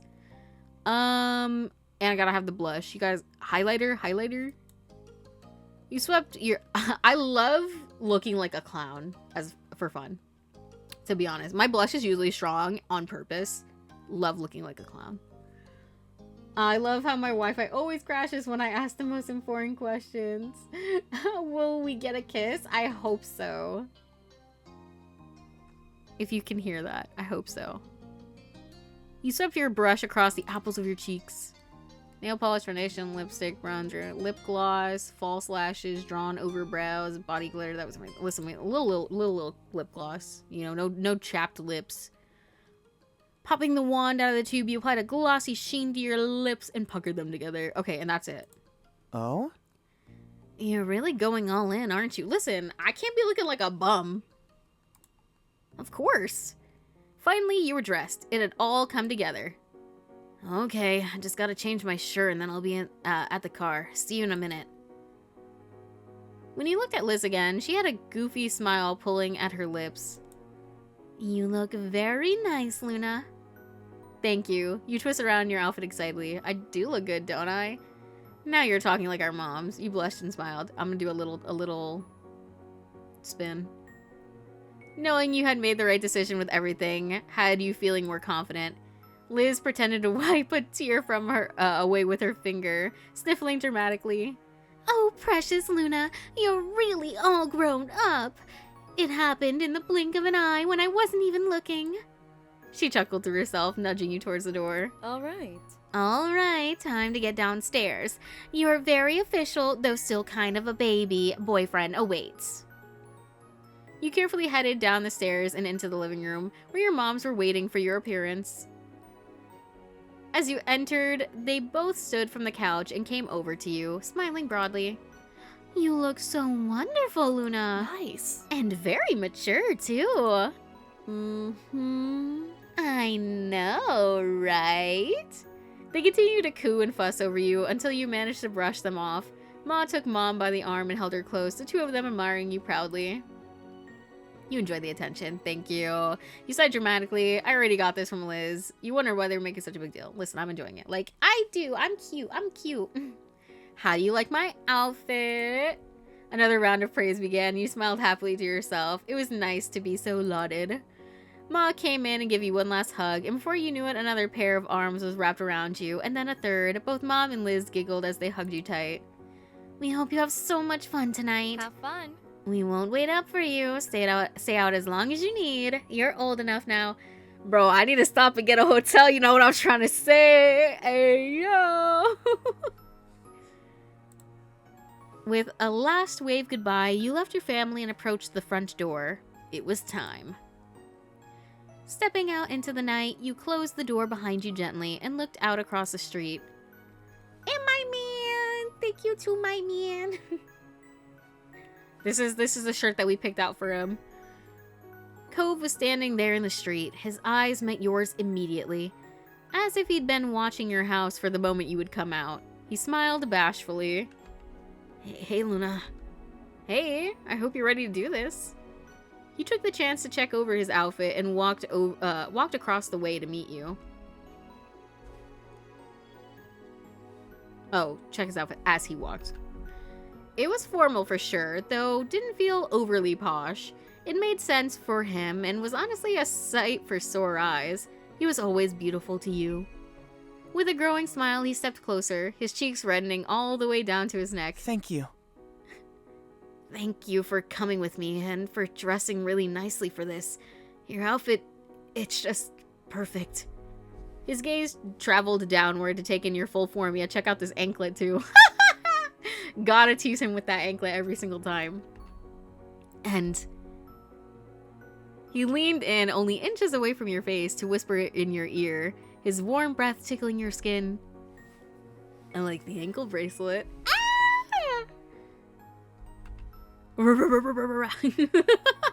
Your cheeks went hot. Like, listen, I meant it to fluster him, but now he's doing it to me. Like, damn it, I've been tricked by myself.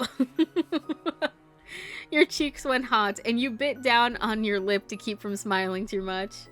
He's learning. The Riz! The Riz! I work for you!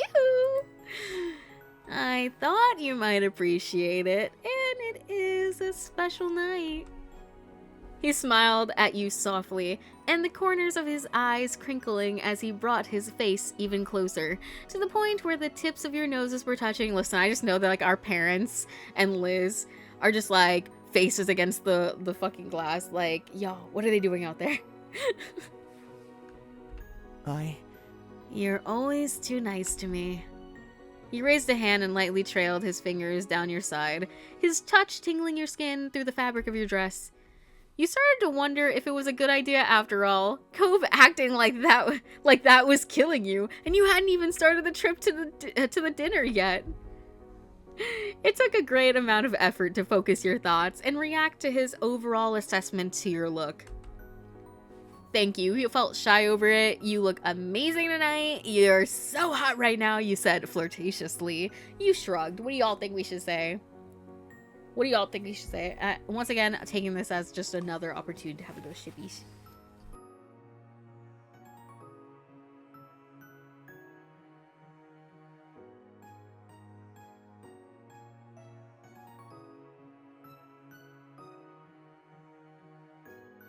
Let's be flirtatious. Flirt. You're so hot. I just start barking in the middle of the street. Cove hung his bright red face in embarrassment after that. He wrapped his arms around his torso bashfully as if trying to protect himself and his outfit from further teasing. Come on, Luna. You laughed at the reaction. Then he shook his head, glanced back toward the garage, and throwing a thumb over his shoulder spoke. Come on. We should probably get going. Wouldn't want to be late for such a grown-up event, right? Yeah, let's go. You head over to Cove's car together, hopping in and strapping on your seatbelts. You were on your way. The event was being held at a place you'd never been to before. You brought up the location on your phone to help Cove navigate there. It took some time to find the right address, and once you were there, you were met with the task of finding a parking spot, and then further parallel parking. Though you were on time, it seemed like everyone else had already showed up and claimed the spaces. Eventually, you found a suitable place before realizing that it required payment. Cove covered the amount, taking a ticket from the machine and leaving it on the dashboard of the car. Ooh, look at this place. Okay. Despite the small holdup, you managed to ultimately make it to the event and confirm you were on the guest list before being shown into the dining area. Cove whistled low and looked around, taking in the extravagance of the room. Chandeliers hung from the ceilings, and the entire place was decked out with the beautiful oceanic displays. You were stunned yourself.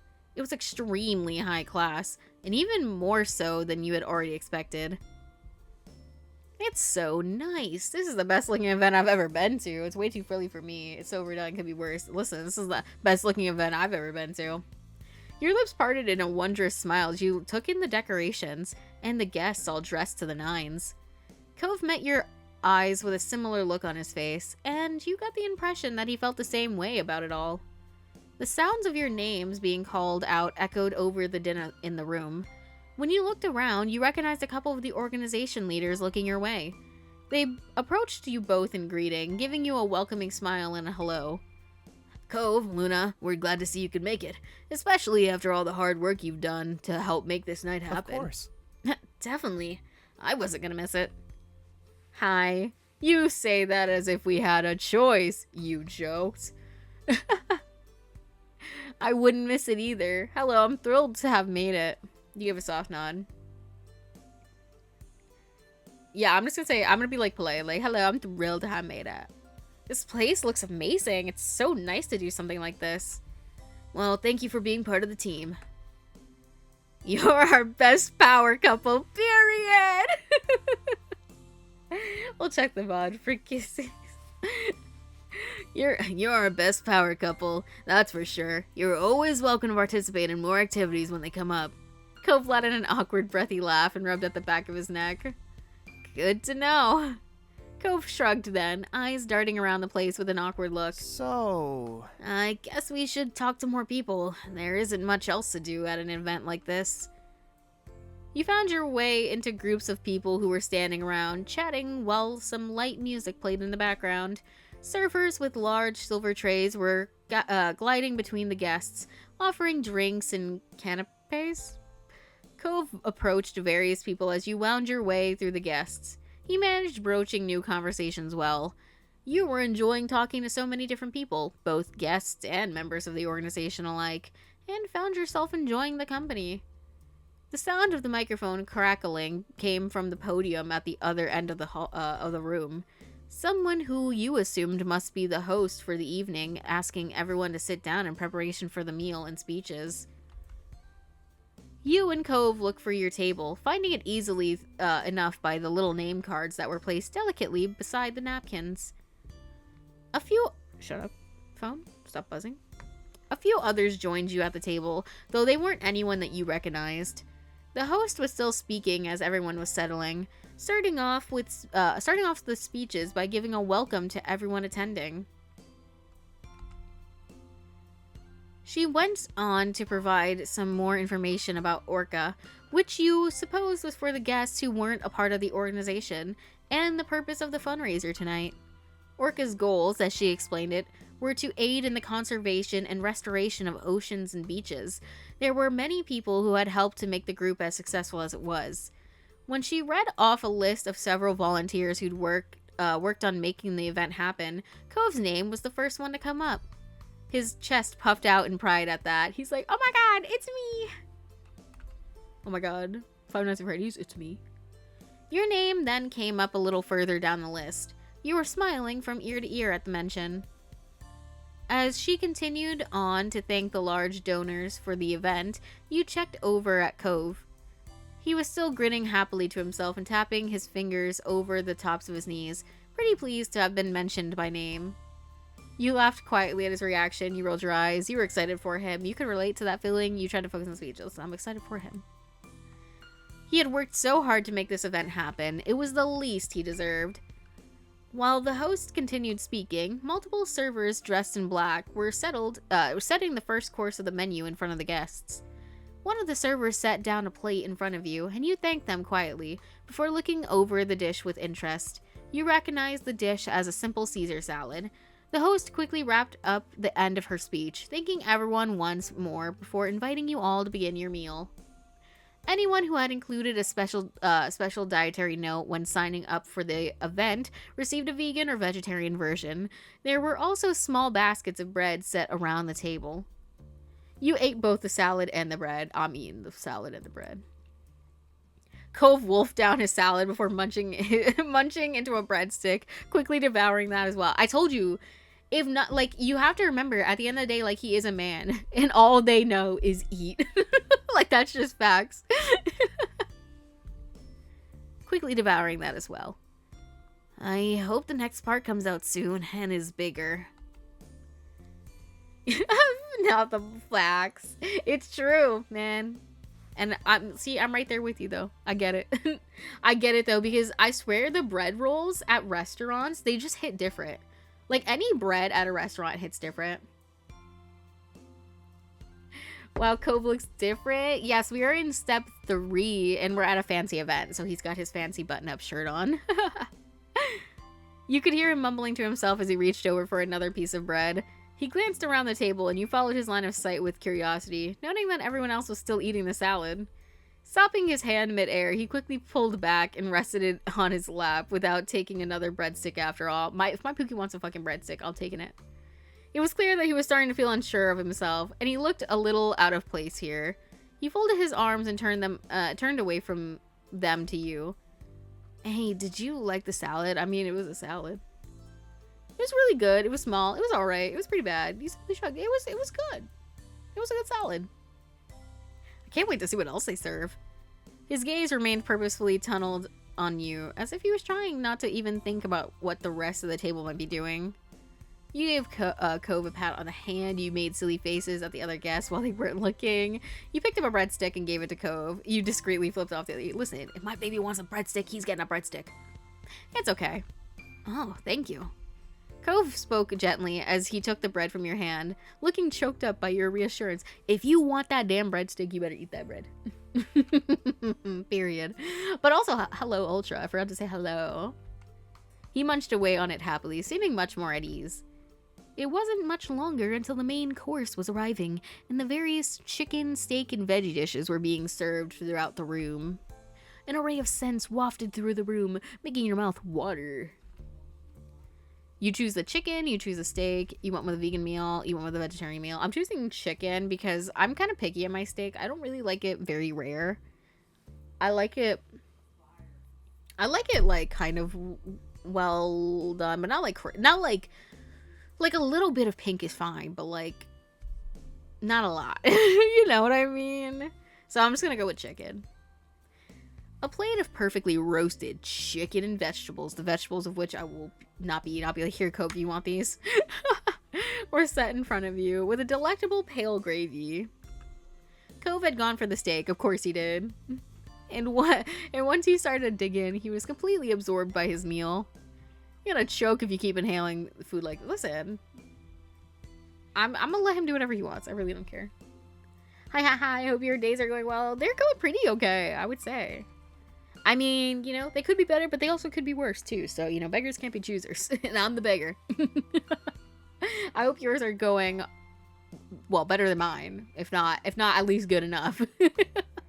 You kicked him under the table teasingly. You put a hand on his thigh. Ooh.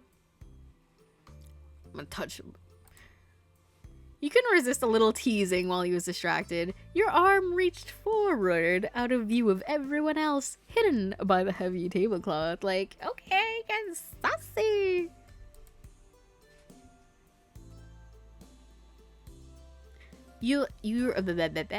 Guys, would it be crazy if I could speak? You let your fingers lay to rest on the center the center of his nearest thigh. It just makes it sound like I know what that means, but it just sounds like he has like more than two. The one and the two. He's got a third. My day's been good. Thank you. I'm glad. We're going to this epic banquet that our non-profit like organization we're helping is hosting. Orca. I think they said what it stands for, but I do not remember what Orca stands for, like, at all. Cove stopped eating immediately, his elbows banging against the top of the table in shock as his face slowly turned red. Everybody else at the table, girl, you good?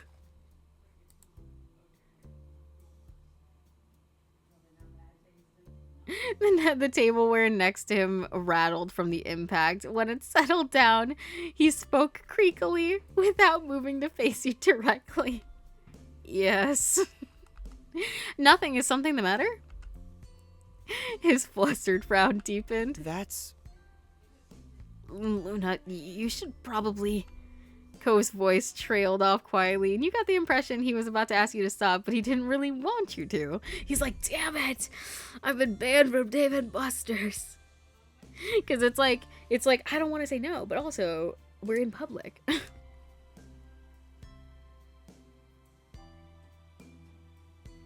Hold on. 1 second, you guys. I was hoping... Listen, I mean, was the table rattling not enough? Listen, it would be worse. I mean, it couldn't be worse than when we had that like that like van trip, that RV trip or whatever. And we did before we went back, because I was just like, I'm not gonna do this, but I want to see what happens. And in that route, you get caught. They're like, excuse me, because you go in for the kiss and Cove brains himself on the top of the RV because we were in like the loft bed area. You kept your hand where it was for a little longer, giving his leg a gentle squeeze until he cleared his throat and leaned in closer to you. He's like, please. He's like, I'm not strong enough for this, brother. You probably shouldn't keep doing that right now. Fine. It was a shame it had to end, but you were content with how long he had let you keep your hand where it was. When you returned your hand to your own lap, Cove let out a small sigh of relief and continued eating again, though at a slower pace than he was, as he was still distracted from the event. Well, listen, we successfully stopped him from choking and dying, so really, he should be thanking me right now. Dinner eventually ended, and last of all was dessert, a lemon sorbet that had been partially dyed blue. The mix of white with bold streaks of blue made the little scoop look like a ball of roaring ocean waves. One sec.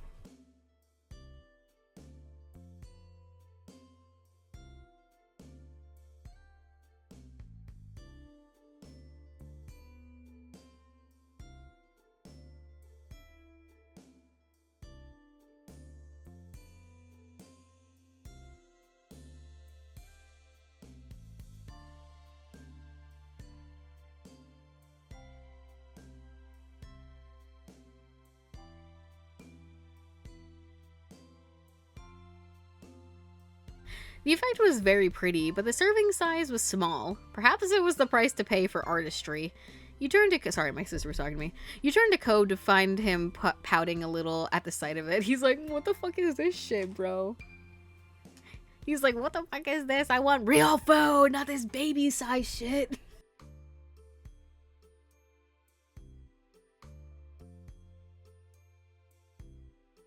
Digging into the dessert, it took him only a few bites to polish it off. Again, the other people around the table had barely even begun eating. What is it? Because I might not even like it. See, listen, he would love to be with me because if I don't like something, I'll just give it to you. I'll be like, here, do you want this? Because I don't want it. I'm just like, ooh, vegetables, here you go. Scrapes it off my plate. An unimpressed air settled over him as he sat back in his chair, sipping at his water unhappily. He's like, what the fuck is this? You should appreciate that you laughed at his moping. You were such a big baby. We can get more dessert later. Here, we'll get more dessert later. We'll stop at the store and get some fucking Ben & Jerry's or something. You gave him an encouraging smile. He looked up at you sheepishly, embarrassed to have been caught sulking over such a thing. He fumbled for a defense. I mean... It was just really good, that's all. And now it's gone, but I'm okay. With a slight grin, he shrugged to show that he was really fine. See, I wish it would say what it was. And then also give me an option if I want to give it to him.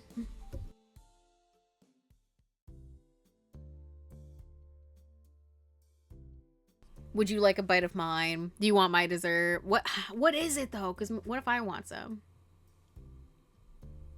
Listen, you want a bite of mine? You scooped up... What's a sorbet? Wait, it did... Maybe it actually did say what it was. And I just wasn't paying attention. Oh yeah, it did, and I just simply... A lemon sorbet! Yeah, I definitely don't want this. You can have the whole thing, Pookie. I don't like lemon-flavored dessert. You pushed the dish towards him, and his eyes widened in surprise. He looked down at the dessert, and then back at you, as if wordlessly asking if you were really sure. How can you not like lemon? I don't know, man. Like, the thing is, I like lemonade and, like, lemon drinks, but I don't like lemon food stuff.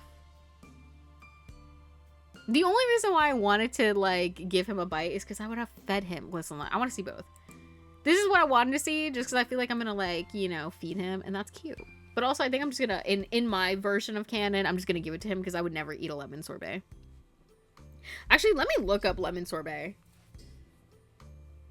Because maybe if it was like an ice cream or something, maybe I'd do that. Lemon sorbet. Let me see. Okay, let me see. Zesty lemon. But they said it was like dyed blue or whatever. What is lemon sorbet? What's the difference between sorbet and sherbet? The key difference between sorbet and sherbet lies in the dairy content. Sorbet is entirely dairy-free, while sherbet contains a small amount of dairy. Well, I like sherbet. I like sherbet, so maybe I would actually like this. Okay, maybe you'll just have a bite. Maybe you'll just have a bite. You can't have the whole thing. I don't know. I don't know. Icy and refreshing, with a slightly tart flavor due to the high fruit content. I don't know. You scooped up a spoonful of your sorbet and offered it to him, holding a hand beneath it to avoid any drips. His eyes widened as he eyed the dessert hungrily, surprised by the offer. Recovering quickly, he leaned forward over the table, lifting out of the chair a little as he ate the treat from your spoon. Nah, let me feed the whole thing to you, because now I don't even want it. Even if I wanted it, I wouldn't care. Now it's yours. Because look how happy he is. As he sat back, humming happily with his mouth full, you couldn't help but smile at the sight. Cove swallowed the faux ocean and let out a satisfied sigh. Even though it wasn't that much more, the simple fact that he'd gotten more hit the spot. Thanks. Thanks, Luna. You're welcome. You were pleased to see he was perkier, and you went back to eating the rest of your dessert. I kind of want to see... Now the whole table's looking at you too, real. They probably were the whole time. They're like, these people are fucking freaks. I kind of want to see what happens if you want the whole... If you give him the whole thing. You pushed the dish towards him, and his eyes widened in surprise. He looked down at the dessert, and then back at you, as if wordlessly asking if you were really sure. It's okay, you can have it. He hesitated a moment more before pulling the sorbet in front of him, a small smile tugging at his lips. Thanks. Thanks, Luna. You're welcome. He scooped up a spoonful of the treat and put it in his mouth, humming happily. You felt satisfied knowing he'd enjoy it much more than you would. You leaned back in your chair, looking around quietly. After a moment or two, you felt Cove giving you a sidelong glance. He then took another spoonful of the faux ocean and held it out for you. Your stomach began to flutter, and not from the prospect of sorbet. Oh my god! Cute! See, all I need is the one bite, Pookie. I'll eat it. Leaning forward, you ate the dessert from off his spoon. Indirect kiss! Enjoying the bright citrusy taste on your tongue. It's good. Yeah. Another person from Orca got up on stage to make a speech as everyone was nearing the end of their meal. They spoke mostly about the individual projects that the organization was working on and their plans for the near future, as well as encouraging anyone who was interested in consider volunteering. Cove bent forward over the table with his chin balanced on a hand, listening attentively to the words. As though they'd come to a conclusion and everyone gave them, as they came to a conclusion, everyone gave a round of applause. Cove caught your eye and smiled. You wondered what would happen now. Then the lights dimmed. A couple of spotlights came on, projecting a water-like effect around the room. The guests gushed over the ambiance, and you looked around with wide eyes at the ripples on the walls. The DJ that had previously been playing some soft mood music in the background announced that the floor was open for dancing. Y'all, if they play the cha-cha slide, it's over for you hoes. It just simply is. I'm getting up there. Slowly turning the volume up so it drifted through the space. When you glanced at Cove, his eyebrows had shot up and he mumbled quiet. He's like, don't you do it. And I'm like, hey, Cove. Huh. I didn't know there would be dancing. I guess it makes sense now that I think about it. He gave an awkward laugh as you both watched as people rose from their seats. It was clear now that many of the donors were couples. We can slow dance. We're getting on that floor. Fuck you. A small crowd had started to form on the dance floor, and the DJ played a romantic song to get everyone started off. Cove let his gaze float over the small sea of guests who were moving onto the floor, his hands twisting in his lap as his lips pulled into a tight line. And then, with a breath and the lift of his hand, he turned to you. Well... Wanna dance with me? 100%, girl. I was just about to ask you the same thing. He let out a stuttering laugh, relieved. Oh, that's good. Accepting Cove's outstretched hand, you rose from your seats together and stepped out onto the floor. When you found a spot for yourselves amongst the other guests, you turned and faced him, standing close. Cove gave you a small smile as you looked up at him. He seemed a little nervous. I don't know how to dance. Not for real. He admitted with a slight squeeze to your hand and a sheepish look. You gave him a reassuring grin and nudged a little closer to him still. It's okay, I know. With a familiar face full of affection, he let you go and raised his arms to slide both of his hands behind your neck. Not the prom slow dancing, I love them. I guess no one cared that you were being all lovey-dovey during dinner. Yeah, nobody else cared because they were all doing it too. We're all just obsessed with our significant others. Nobody was paying attention to anybody else. You wrapped your arms around him in response. Together, you gently swayed to the music, moving your feet in time to the delicate beat. It was nice just being here like this, in each other's arms. You didn't have to worry about whether you knew the right steps or not. There was always a way to make it work between the two of you. Cove leaned his head in near to yours, his forehead so close to yours that they almost touched. His breath was warm as he let out a contented sigh, tickling your skin. You really do look so good tonight. You're such a beautiful woman. Thanks. Thank ya. You smiled widely, feeling your cheeks hotter at the compliment. Have you had a nice time? I hope you did. Yes, I have. I came here with you, so yeah. Ooh! Wait a minute. At the work function, low key. I mean, could I do both though? I wonder if this could lead to a kiss. I just want to see. I came in with you, so yeah. He let out a breathy giggle. His bright eyes stayed locked onto yours, studying you with unmistakable adoration. Thanks for staying. You're still here, just like you promised you would be. Your heart felt light as you continued to sway whilst holding your most beloved person. So glad to be able to share a moment like this with him. A lot has happened, huh? But I want to kiss. But I also want to like talk. You know, I want to do both. Let's see this. His eyelids fluttered close as your lips met in a soft kiss, and when he pulled back, he smiled at you gently. His bright eyes stayed locked on yours, studying you with unmistakable adoration. And then the same thing. So glad to be able to share a moment like this with him. A lot has happened, huh? You nodded faintly. You weren't sure if he meant just today, this summer, or your entire time of knowing each other. But it didn't matter. It was true either way. Thinking back on the years that you and Cove had been neighbors, it was difficult to even try to reflect on it all at once. I'm so glad. I'm so glad we ended up here. He gave you a soft look and you beamed, knowing that could also mean many things. But from his tone, you were certain he didn't only mean here, at this event. It was more than that. There's nowhere else I'd rather be. I think we have to tell your dad thanks. You're amazing, you can speak. You chuckled happily at the two of you and the long adventure you've been on. Listen, I want to be sappy. You loved him, fully and completely you did. His smile widened and he pressed... Oh my gosh, y'all. They're just like... I love Cove so much. He's so cute. He really is. His smile widened and he pressed his body against yours, resting his head into the crook of your neck, stroking the back of your head with his fingers. You tightened your grip on him and let your head fall against his shoulder. As the night drifted on, you held each other tight, swaying to the music as if we were the only ones in the room, sorry. And apparently, I also thought that.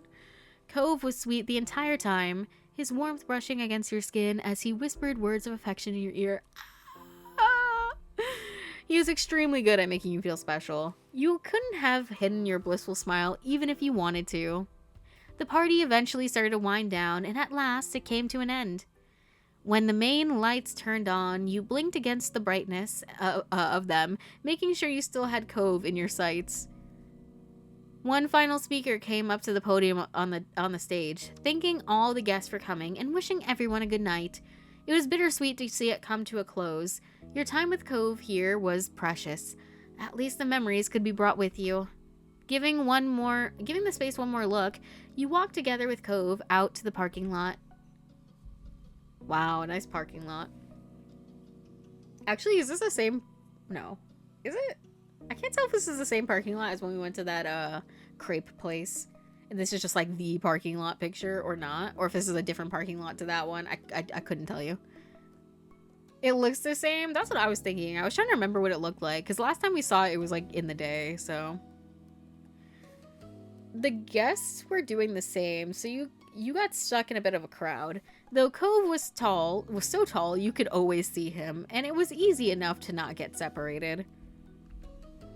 The parking lot itself was quite big, and even more noticeable now, with fewer cars blocking the view. It took a little while to actually locate Cove's car in its expanse. Eventually you found it, and the two of you bundled inside the vehicle and buckled up. Buckle up, put y'all seatbelts on.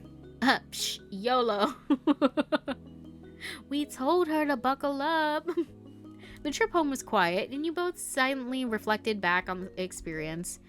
The event had been the biggest night of the year for Orca, and now it was all over, just like that. Outside your window, the surroundings soon become familiar, and you found yourselves back in your neighborhood. Cove pulled the car into his driveway and put it in park before letting out a relieved breath. Home sweet home. Yeah. After climbing out of the car, you walked You walked slowly down to the road, Cove coming over to stand beside you. You stopped in the middle of the street, right between your house and his, and turned to him, finding him in the process of opening his mouth to speak. Strangely, he clamped his lips together as though he suddenly thought better of it. You also stayed silent. That was quite a night. Good night, Cove. Thank you so much for taking me. This is kind of awkward. Hey, thank you for taking me tonight, even though I'm also in Orca. Thanks for coming with me. Kiss, kiss, kiss, kiss. Needing to be close again before the night ended, you pressed your lips against his in a gentle kiss. He smiled as you separated, running his fingers over the side of your face. Night. Night, Luna. Ah, don't leave. Ah!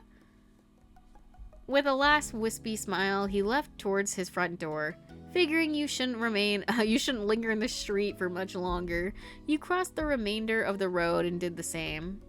When you reached your house, you pulled out your keys and stuck them in the door, trying your best to be silent about it. Opening the door a crack, you turned back and looked at Cove from over your shoulder. Your eyebrows lifted in surprise to see that he was doing the same, holding the front door open but waiting for you to go inside a bit before he did. You shared an amused smile before you both stepped into your own houses, locking the door behind you. It was quite late, so everyone else was already asleep. As quiet as a mouse, you tiptoed up to your bedroom, changed out of your formal clothes and into your pajamas. Now that you were finally home, you were exhausted. You brushed your teeth and got ready for bed in darkness, before crawling under the covers and letting out a heavy breath. It was still strange to think about how that was. About how that was it. The build-up to the event had felt like so much, and now it was completely behind you. Your mind was busy with rapid yet muddled thoughts as you faded closer and closer to sleep. The unconsciousness creeped up on you, and you felt more content. It was a big deal, but there would be more in the future. You could accept what it had been, and you could dream about what you'd get to experience next. And then you were taken away from dreams right back into reality by a sound. God damn, why does this sound so ominous? Because Cove Holden is at my window again. Like something major is about to happen, bro. I just think my boyfriend's about to sneak into my house again. Your eyebrows pinched together, fully unprepared to be a part of the waking world again. The day was over and had been an eventful one. But you heard another noise. It was a tapping. Your eyes flew open. The window. There was a tapping that came from your window. Cove Holden. You slowly forced yourself to get up. You went over to let the guy in. You rushed over to him. Listen, I can't help. I would rush. You tumbled out of bed, taking your blanket with you. You left it on the floor when you scampered over to the window. You saw through the glass that Cove's eyebrows were raised. You suddenly realized that in your rush you hadn't taken care to be quiet. He probably heard you crash to the floor. Don't worry about it. But that wasn't the matter at hand. You flung open your window and faced him completely, with nothing separating the two of you any longer. You had not been surprised to find Cove awkwardly crouched on your window ledge. However, you were taken aback to see that he was a little overdressed. Cove still hadn't changed out of his formal clothes. You also noticed that he was perched clumsily. You didn't know if it was because he was trying to keep his fancy clothes clean or if he felt weird about something. His body was too stiff and awkward. Cove smiled sheepishly. Hi, Luna. Hi, Cove, why are you here? How come you're dressed like that? It's nice to see you, Romeo. Have you looked at the clock? It's too late for this. Hey, it's nice to see you, Romeo. What are you doing? You moved aside to let him climb inside. He cautiously stepped down by stretching his legs over. Strangely, he didn't use his hands for support. It was clear to you now. He was holding something. When he was safely on his feet, he briefly checked out his clothes, twisting around to see the back of his pants. He caught you looking and shrugged. I did go home after the event, but I knew I wasn't going to be able to settle down, so I just walked back out. I needed fresh air and time away from everything. He paused for a moment and raised his clasped hands together where you could see them. But then something happened, and well, so I have something I want to show you. Cove grinned like a child and gently unfurled his fingers, not being able to keep you in suspense for even a minute. What the fuck do you have in your hands? Carefully sitting inside was a tiny yellow light. It blinked off and then on again. A firefly. Delicately, he moved his hand closer so you could see the creature better. A creature feature featuring the creature. They're back. Oh, look at him.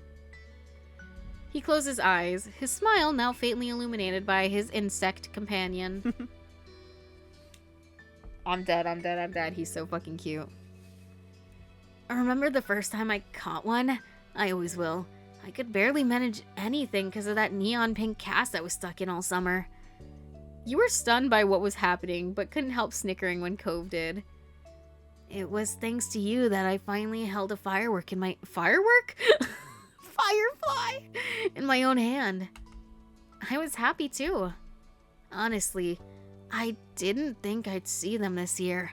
I don't know why, it's just... They were kind of late and I guess I've been worrying about a lot of stuff lately. You could tell that the firefly genuinely lifted his spirits. He seemed at peace and he wanted to share that with you. The fact that his first thought after discovering the fireflies was to come over and celebrate the joy with you made you suddenly feel very cherished. Cove opened his eyes, but looked away. But he looked away, not meeting yours. It's nice. It's really nice, I think. Even if the fireflies disappear for a while, it doesn't mean that they're really gone. They'll come back and I can see them again. You smiled. Technically, fireflies aren't even gone. They're just eggs and larvae. I mean, listen, I'm gonna smile at him. And then you looked at the firefly keenly. There was definitely something poetic about them. You felt a warmth in your heart. Cove looked at your face, his smile now fragile. It makes me think about the two of us. We're together, and then we say goodbye, and then we're together again. Day after day, year after year, and even if our time apart gets longer, that doesn't make it forever. Luna. I'll always be there, whenever you want to see me. Ah! You quietly said his name, you were so happy to be with him, and he needed to know that. You were so in love with him, there was nothing else you could think of then, and he needed to know. 100%. Listen, this is basically the second confession, so you're getting a confession, Black Blue, regardless. Your heart started to pound in your ears, and all you could hear was blood rushing. You looked at Cove and found yourself fixated. The only thing you were aware of was your rapid pulse and him. It was as if your entire relationship was playing over in your mind. Every step that led you here. Everything from the first night you met to how you started as little kids who were good friends and grew even closer. To the first time you saw fireflies together, to the first time he snuck into your room, and then every other moment you shared.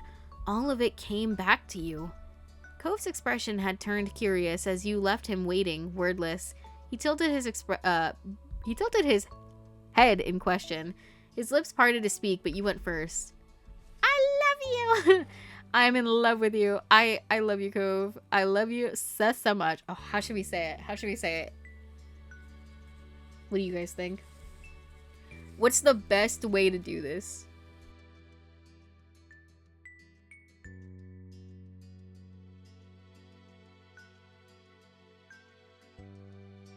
Gotta be a little shy with it. Oh, so the I love you, Cove.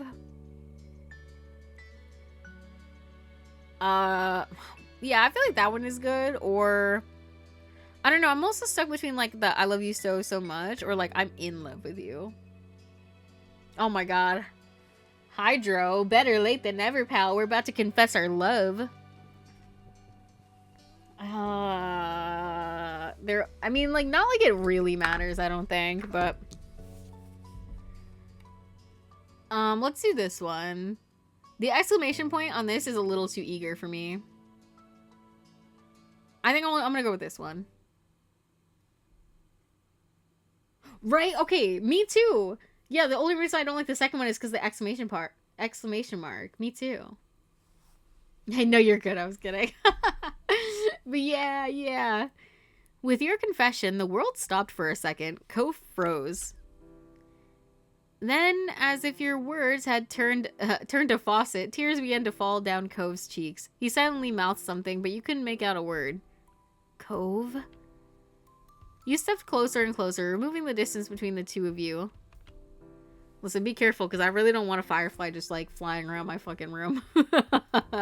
He covered his mouth with a hand. He must have forgotten about the firefly resting there, and it flew off into the night with a twinkle. Okay, thank God the window was still open. He used his other hand to shakily reach over and interlace his fingers with yours. He gripped you tightly as he started sobbing harder. You cried with him. You wiped away his tears. You squeezed his hand back, wiping away his tears. Gently, you took your free hand and wiped his tears away. I love you. Can you tell me how you feel? Yeah, I had a feeling it would go like this. It's crazy. It's okay, Cove. It's okay. I promise. They all say that. Or, I don't know. Maybe, like, reassurance. Like, I love you. I don't know. Let me know if y'all think I should stick with this or go back. I don't want to shout it. Cove removed the hand from his mouth and used it to hold the back of your head. He brought your face to him, bending his neck down to be closer to your level. Fuck you. And your foreheads brushed together. His voice trembled, it cracked, and it shook. This was raw, straight from Cove's heart. I kind of see both ways. I wonder if it'll be that much different, or if it'll just be like, just how you feel. I love you. He closed his eyes tightly and repeated himself, but now he could say it firmly. I love you. His aqua eyes sparkled when he opened them again. Fresh tears poured out with an outburst of emotion. Sorry? Of emotion. Luna, I'm sorry. I'm sorry I can't get it together. It's just, I tried so much to love you quietly, secretly, and that being it. But I really wanted you to feel the same. I wanted you to love me back. I wanted to hear you say it. And I just kept thinking, what if you didn't? Maybe what I felt was too much, and I didn't know how to handle that. I didn't know what to do, but I didn't want to put any of that on you either. You weren't doing something bad. Everything you do is right and wonderful. I'm always like this. It wasn't your fault I had to be like that. I'm just like that. He leaned in closer, hiding his face from view, his lips trailing over to your ear. He whispered, "But you love me. You love me." He moved his head back so his forehead was centered on yours. And then he closed his eyes. He shook. The hand you still held was trembling. I'm so sorry. I'm really always like this. And listen, I know you're like that, so why are you apologizing? I'm used to it and I'm fine with it.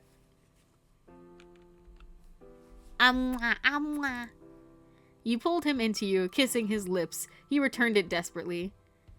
Cove managed to bring a fragile smile onto his face. He was still shaking, but there was something decided about him now. I love you. I love you, Luna. I love you. He repeated it more, and as if to make up for all the times he didn't let himself say it before. As he spoke, his tears dried up, and his breathing became more even. The reaffirmation helped him calm down. Thank you for telling me. Cove's smile was bolder, even as his voice wavered and he ducked his head with a childish shyness. He clearly fought against getting emotional again. His watery eyes... Ooh! Bloomed romance. During step 3, ask Cove to be your boyfriend or confess Cove your love. I think that's what that said. Or confess to Cove that you are in love with him. Yeah. Listen, I couldn't imagine only asking him to be my boyfriend now. Like, wasting my damn time, bro. Wasting my damn time. His watery eyes, his mussed hair, the tears still drying on his cheeks. You loved him so much. I needed to tell you, you've always been lucky, haven't you? I'm so happy to have done it. You're welcome. It was only the truth. I love you. Cove held the sides of your face but moved his thumb to softly brush your lips. It was exciting. He wanted to keep touching you, and you wanted that too. Damn, we're getting crazy! We're getting crazy! I just briefly looked. Yeah, it was obvious. It was so obvious a long time ago. You both felt the same way. I can't imagine you not getting together sooner. Literally, when it was like, oh, did you get together like recently, or was this a long thing? I was like, as soon as my parents said it was old enough for me to date him, like that was my man, 100%. Literally, that's 100%. Damn, this is getting serious. It is getting serious. I'm pretty sure, but like there's nothing like graphic. If anything, it'd probably be like a fade to black. Remember, your family's asleep in the next room. Quite literally, my parents are in the same, like my sister's on the other side of the wall, for real. Oh, damn. Okay, so we've got options, though. Like, how crazy are we trying to get into? We have lips, neck, all over the face, hand through the hair, push him up against the wall, hands down the chest, grab ass, or whisper a name. There's all these things that we could be doing. We're getting crazy. We gotta, no, not this one. We'll save it here if we want to go back. Listen, let's be cash. Let's be cash. Honk a titty. We'll keep it a little cash. We don't know like how much we can or can't do. Damn, they got me wilding out here. What's the wildest thing? Out of all the games I've played, I wonder what's the wildest thing a game has made me say. I mean, Danganronpa, especially when I'm voicing Mew, has made me say a lot of wild things. So honestly, is this really that different? Is this really that different than half of the stuff Mew says? It's just, this is more serious. Right? You nuzzled up against him. You could hear his breathing picked up. Damn, he's getting worked up already. You kissed across the exposed part of his neck.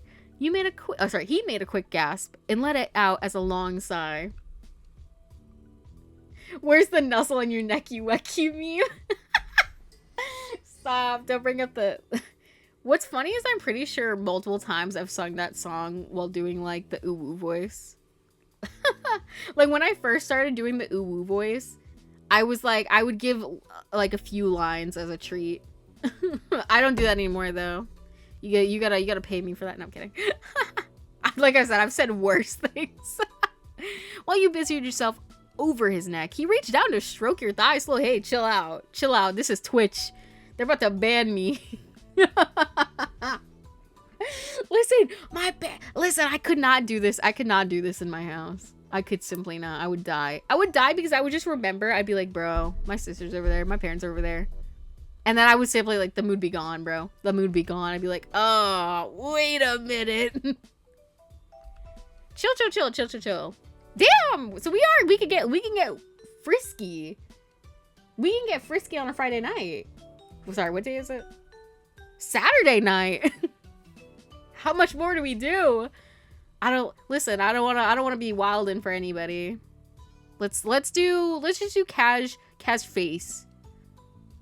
Move your face over to his cheek and give it a nice smooch. You know, casual things.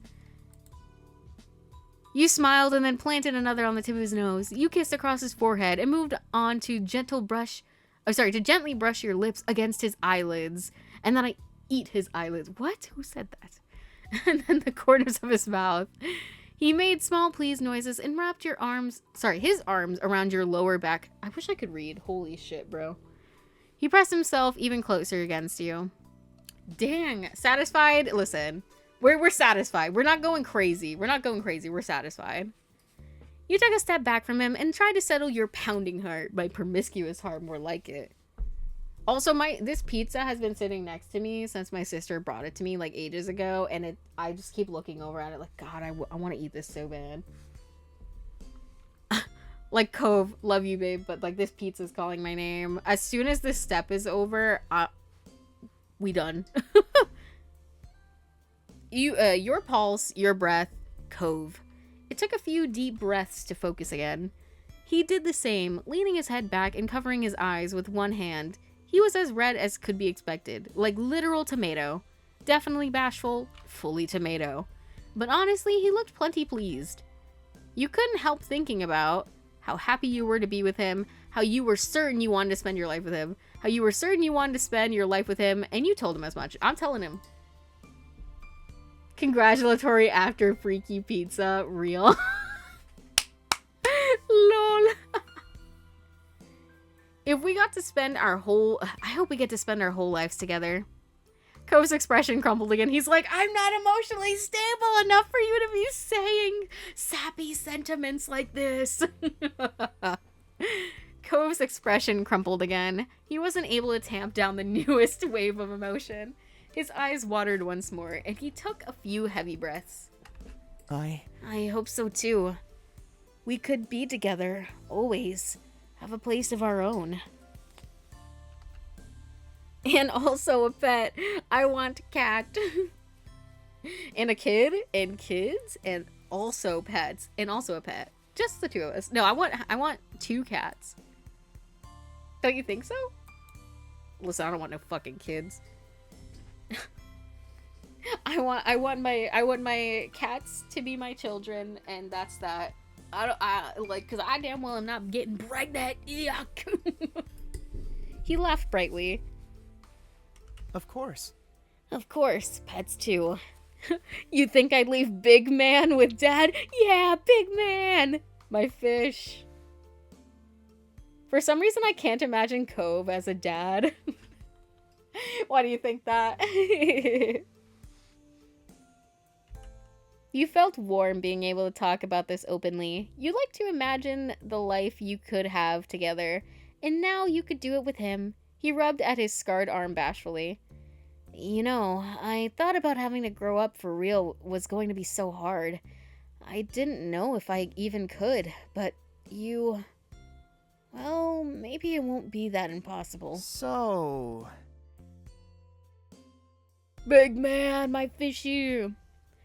I mean, I better make sure it's not, huh? I'm looking forward to it. Finally, he was able to laugh softly. The tears were nothing but salty remnant on his cheeks. Sorry, FNAF moment. He brightened up as if finally able to process the absolute joy of tonight in full. You felt good too, and took a little more time together to simply exist in the new dynamic you had stepped into. Cove looked into your eyes with a soft, slightly shy expression. There was hope in his smile. Do you want to go to the hill with me? I bet there's still fireflies. Hell yes. Let's go. Cove brightened. He was practically bouncing at the thought of a secret excursion before he suddenly became bashful. So So how should we leave? We could just try the door. We don't have to do the window thing, but maybe that'd bother your family? Not if we were really quiet. Not that he would be a bad one, just that I can only see him as a married couple with no kids. No, I feel that. Listen, I don't want to share him. But if he had a kid, I feel like he'd be a girl dad. Like, I feel like if he did have a kid, he's defo girl dad energy. Like, if he was gonna have a kid, I cannot imagine him having a son. Is that just me? My name is the fucking mimic. Oh, yeah. My name is the fucking mimic. Oh, yeah, my name is the fucking mimic. Help, help. My name is Edwin. Edwin. I fucking hate that song. He would so dote on his daughter, right? Like, he's so... He is girl dad coded, if any. Yeah. You both chuckled at how awkward it would be if your mom's, or worse, Liz, saw you on a midnight firefly catching trip. You'd be assured to avoid that. Y'all think we should hop down using the window? I don't know how I'm gonna get back up, though. That's the thing. I guess I could send Cove up first. I don't know. I guess Cove could... I don't even know. You did it before. Oh, the door? Or the window?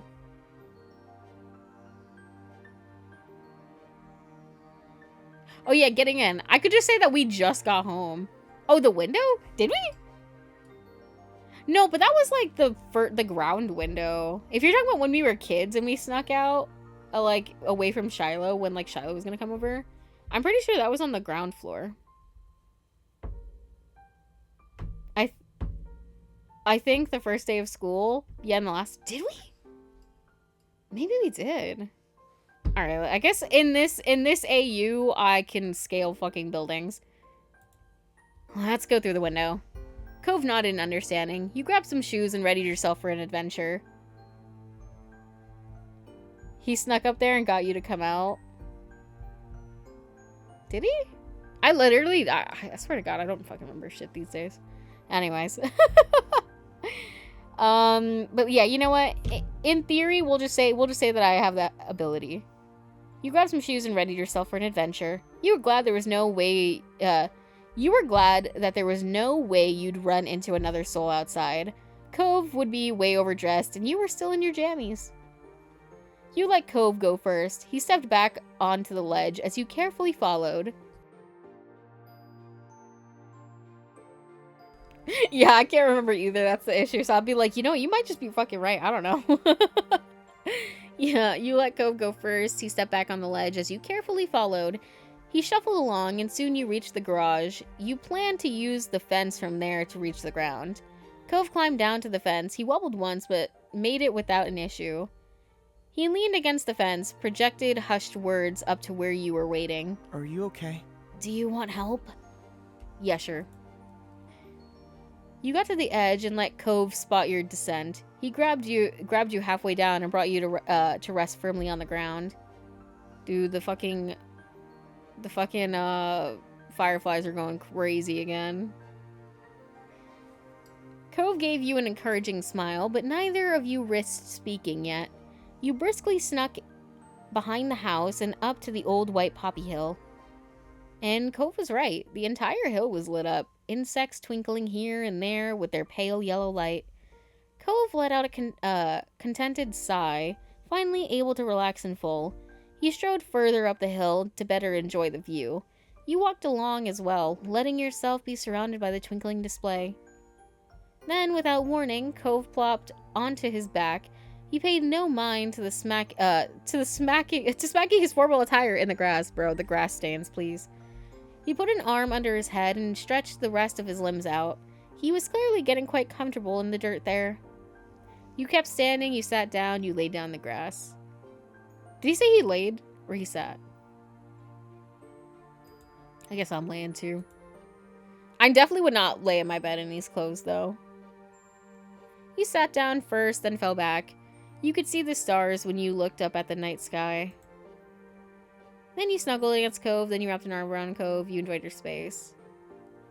Having a snug. He was warm in contrast to the chilly ground. Cove cuddled closer in turn, tucking his arms up near your shoulders. I wonder if Dad will be mad about the grass stains. He tugged at the collar of his shirt, but he didn't sound concerned, just idly curious. Maybe you should figure out how to clean it before he finds out. His smile bent a little, and it went silent between you. The only sounds were the rustling of bugs in the breeze, and the faraway crashes of waves on the sea.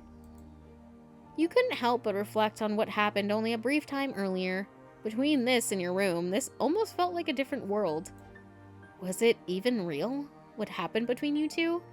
You could almost be convinced it wasn't, and that you had never actually stopped dreaming. You stole a glance at Cove. He caught you and blushed. That little reddening reassured you. Cove remembered same as you. What you had was real. You continued watching the fireflies. You wanted to catch some fireflies. You asked Cove if he wanted to catch fireflies. You challenged him to rolling race down the hill. You asked Cove to dance with you. Oh, all good choices. See, I almost want to ask him to roll down the hill, but I don't want to ruin his shirt. Because, like, the one thing he didn't get to do was roll down the hills, but I didn't either. I chose not to. I'm going to ask him if he wants to catch fireflies.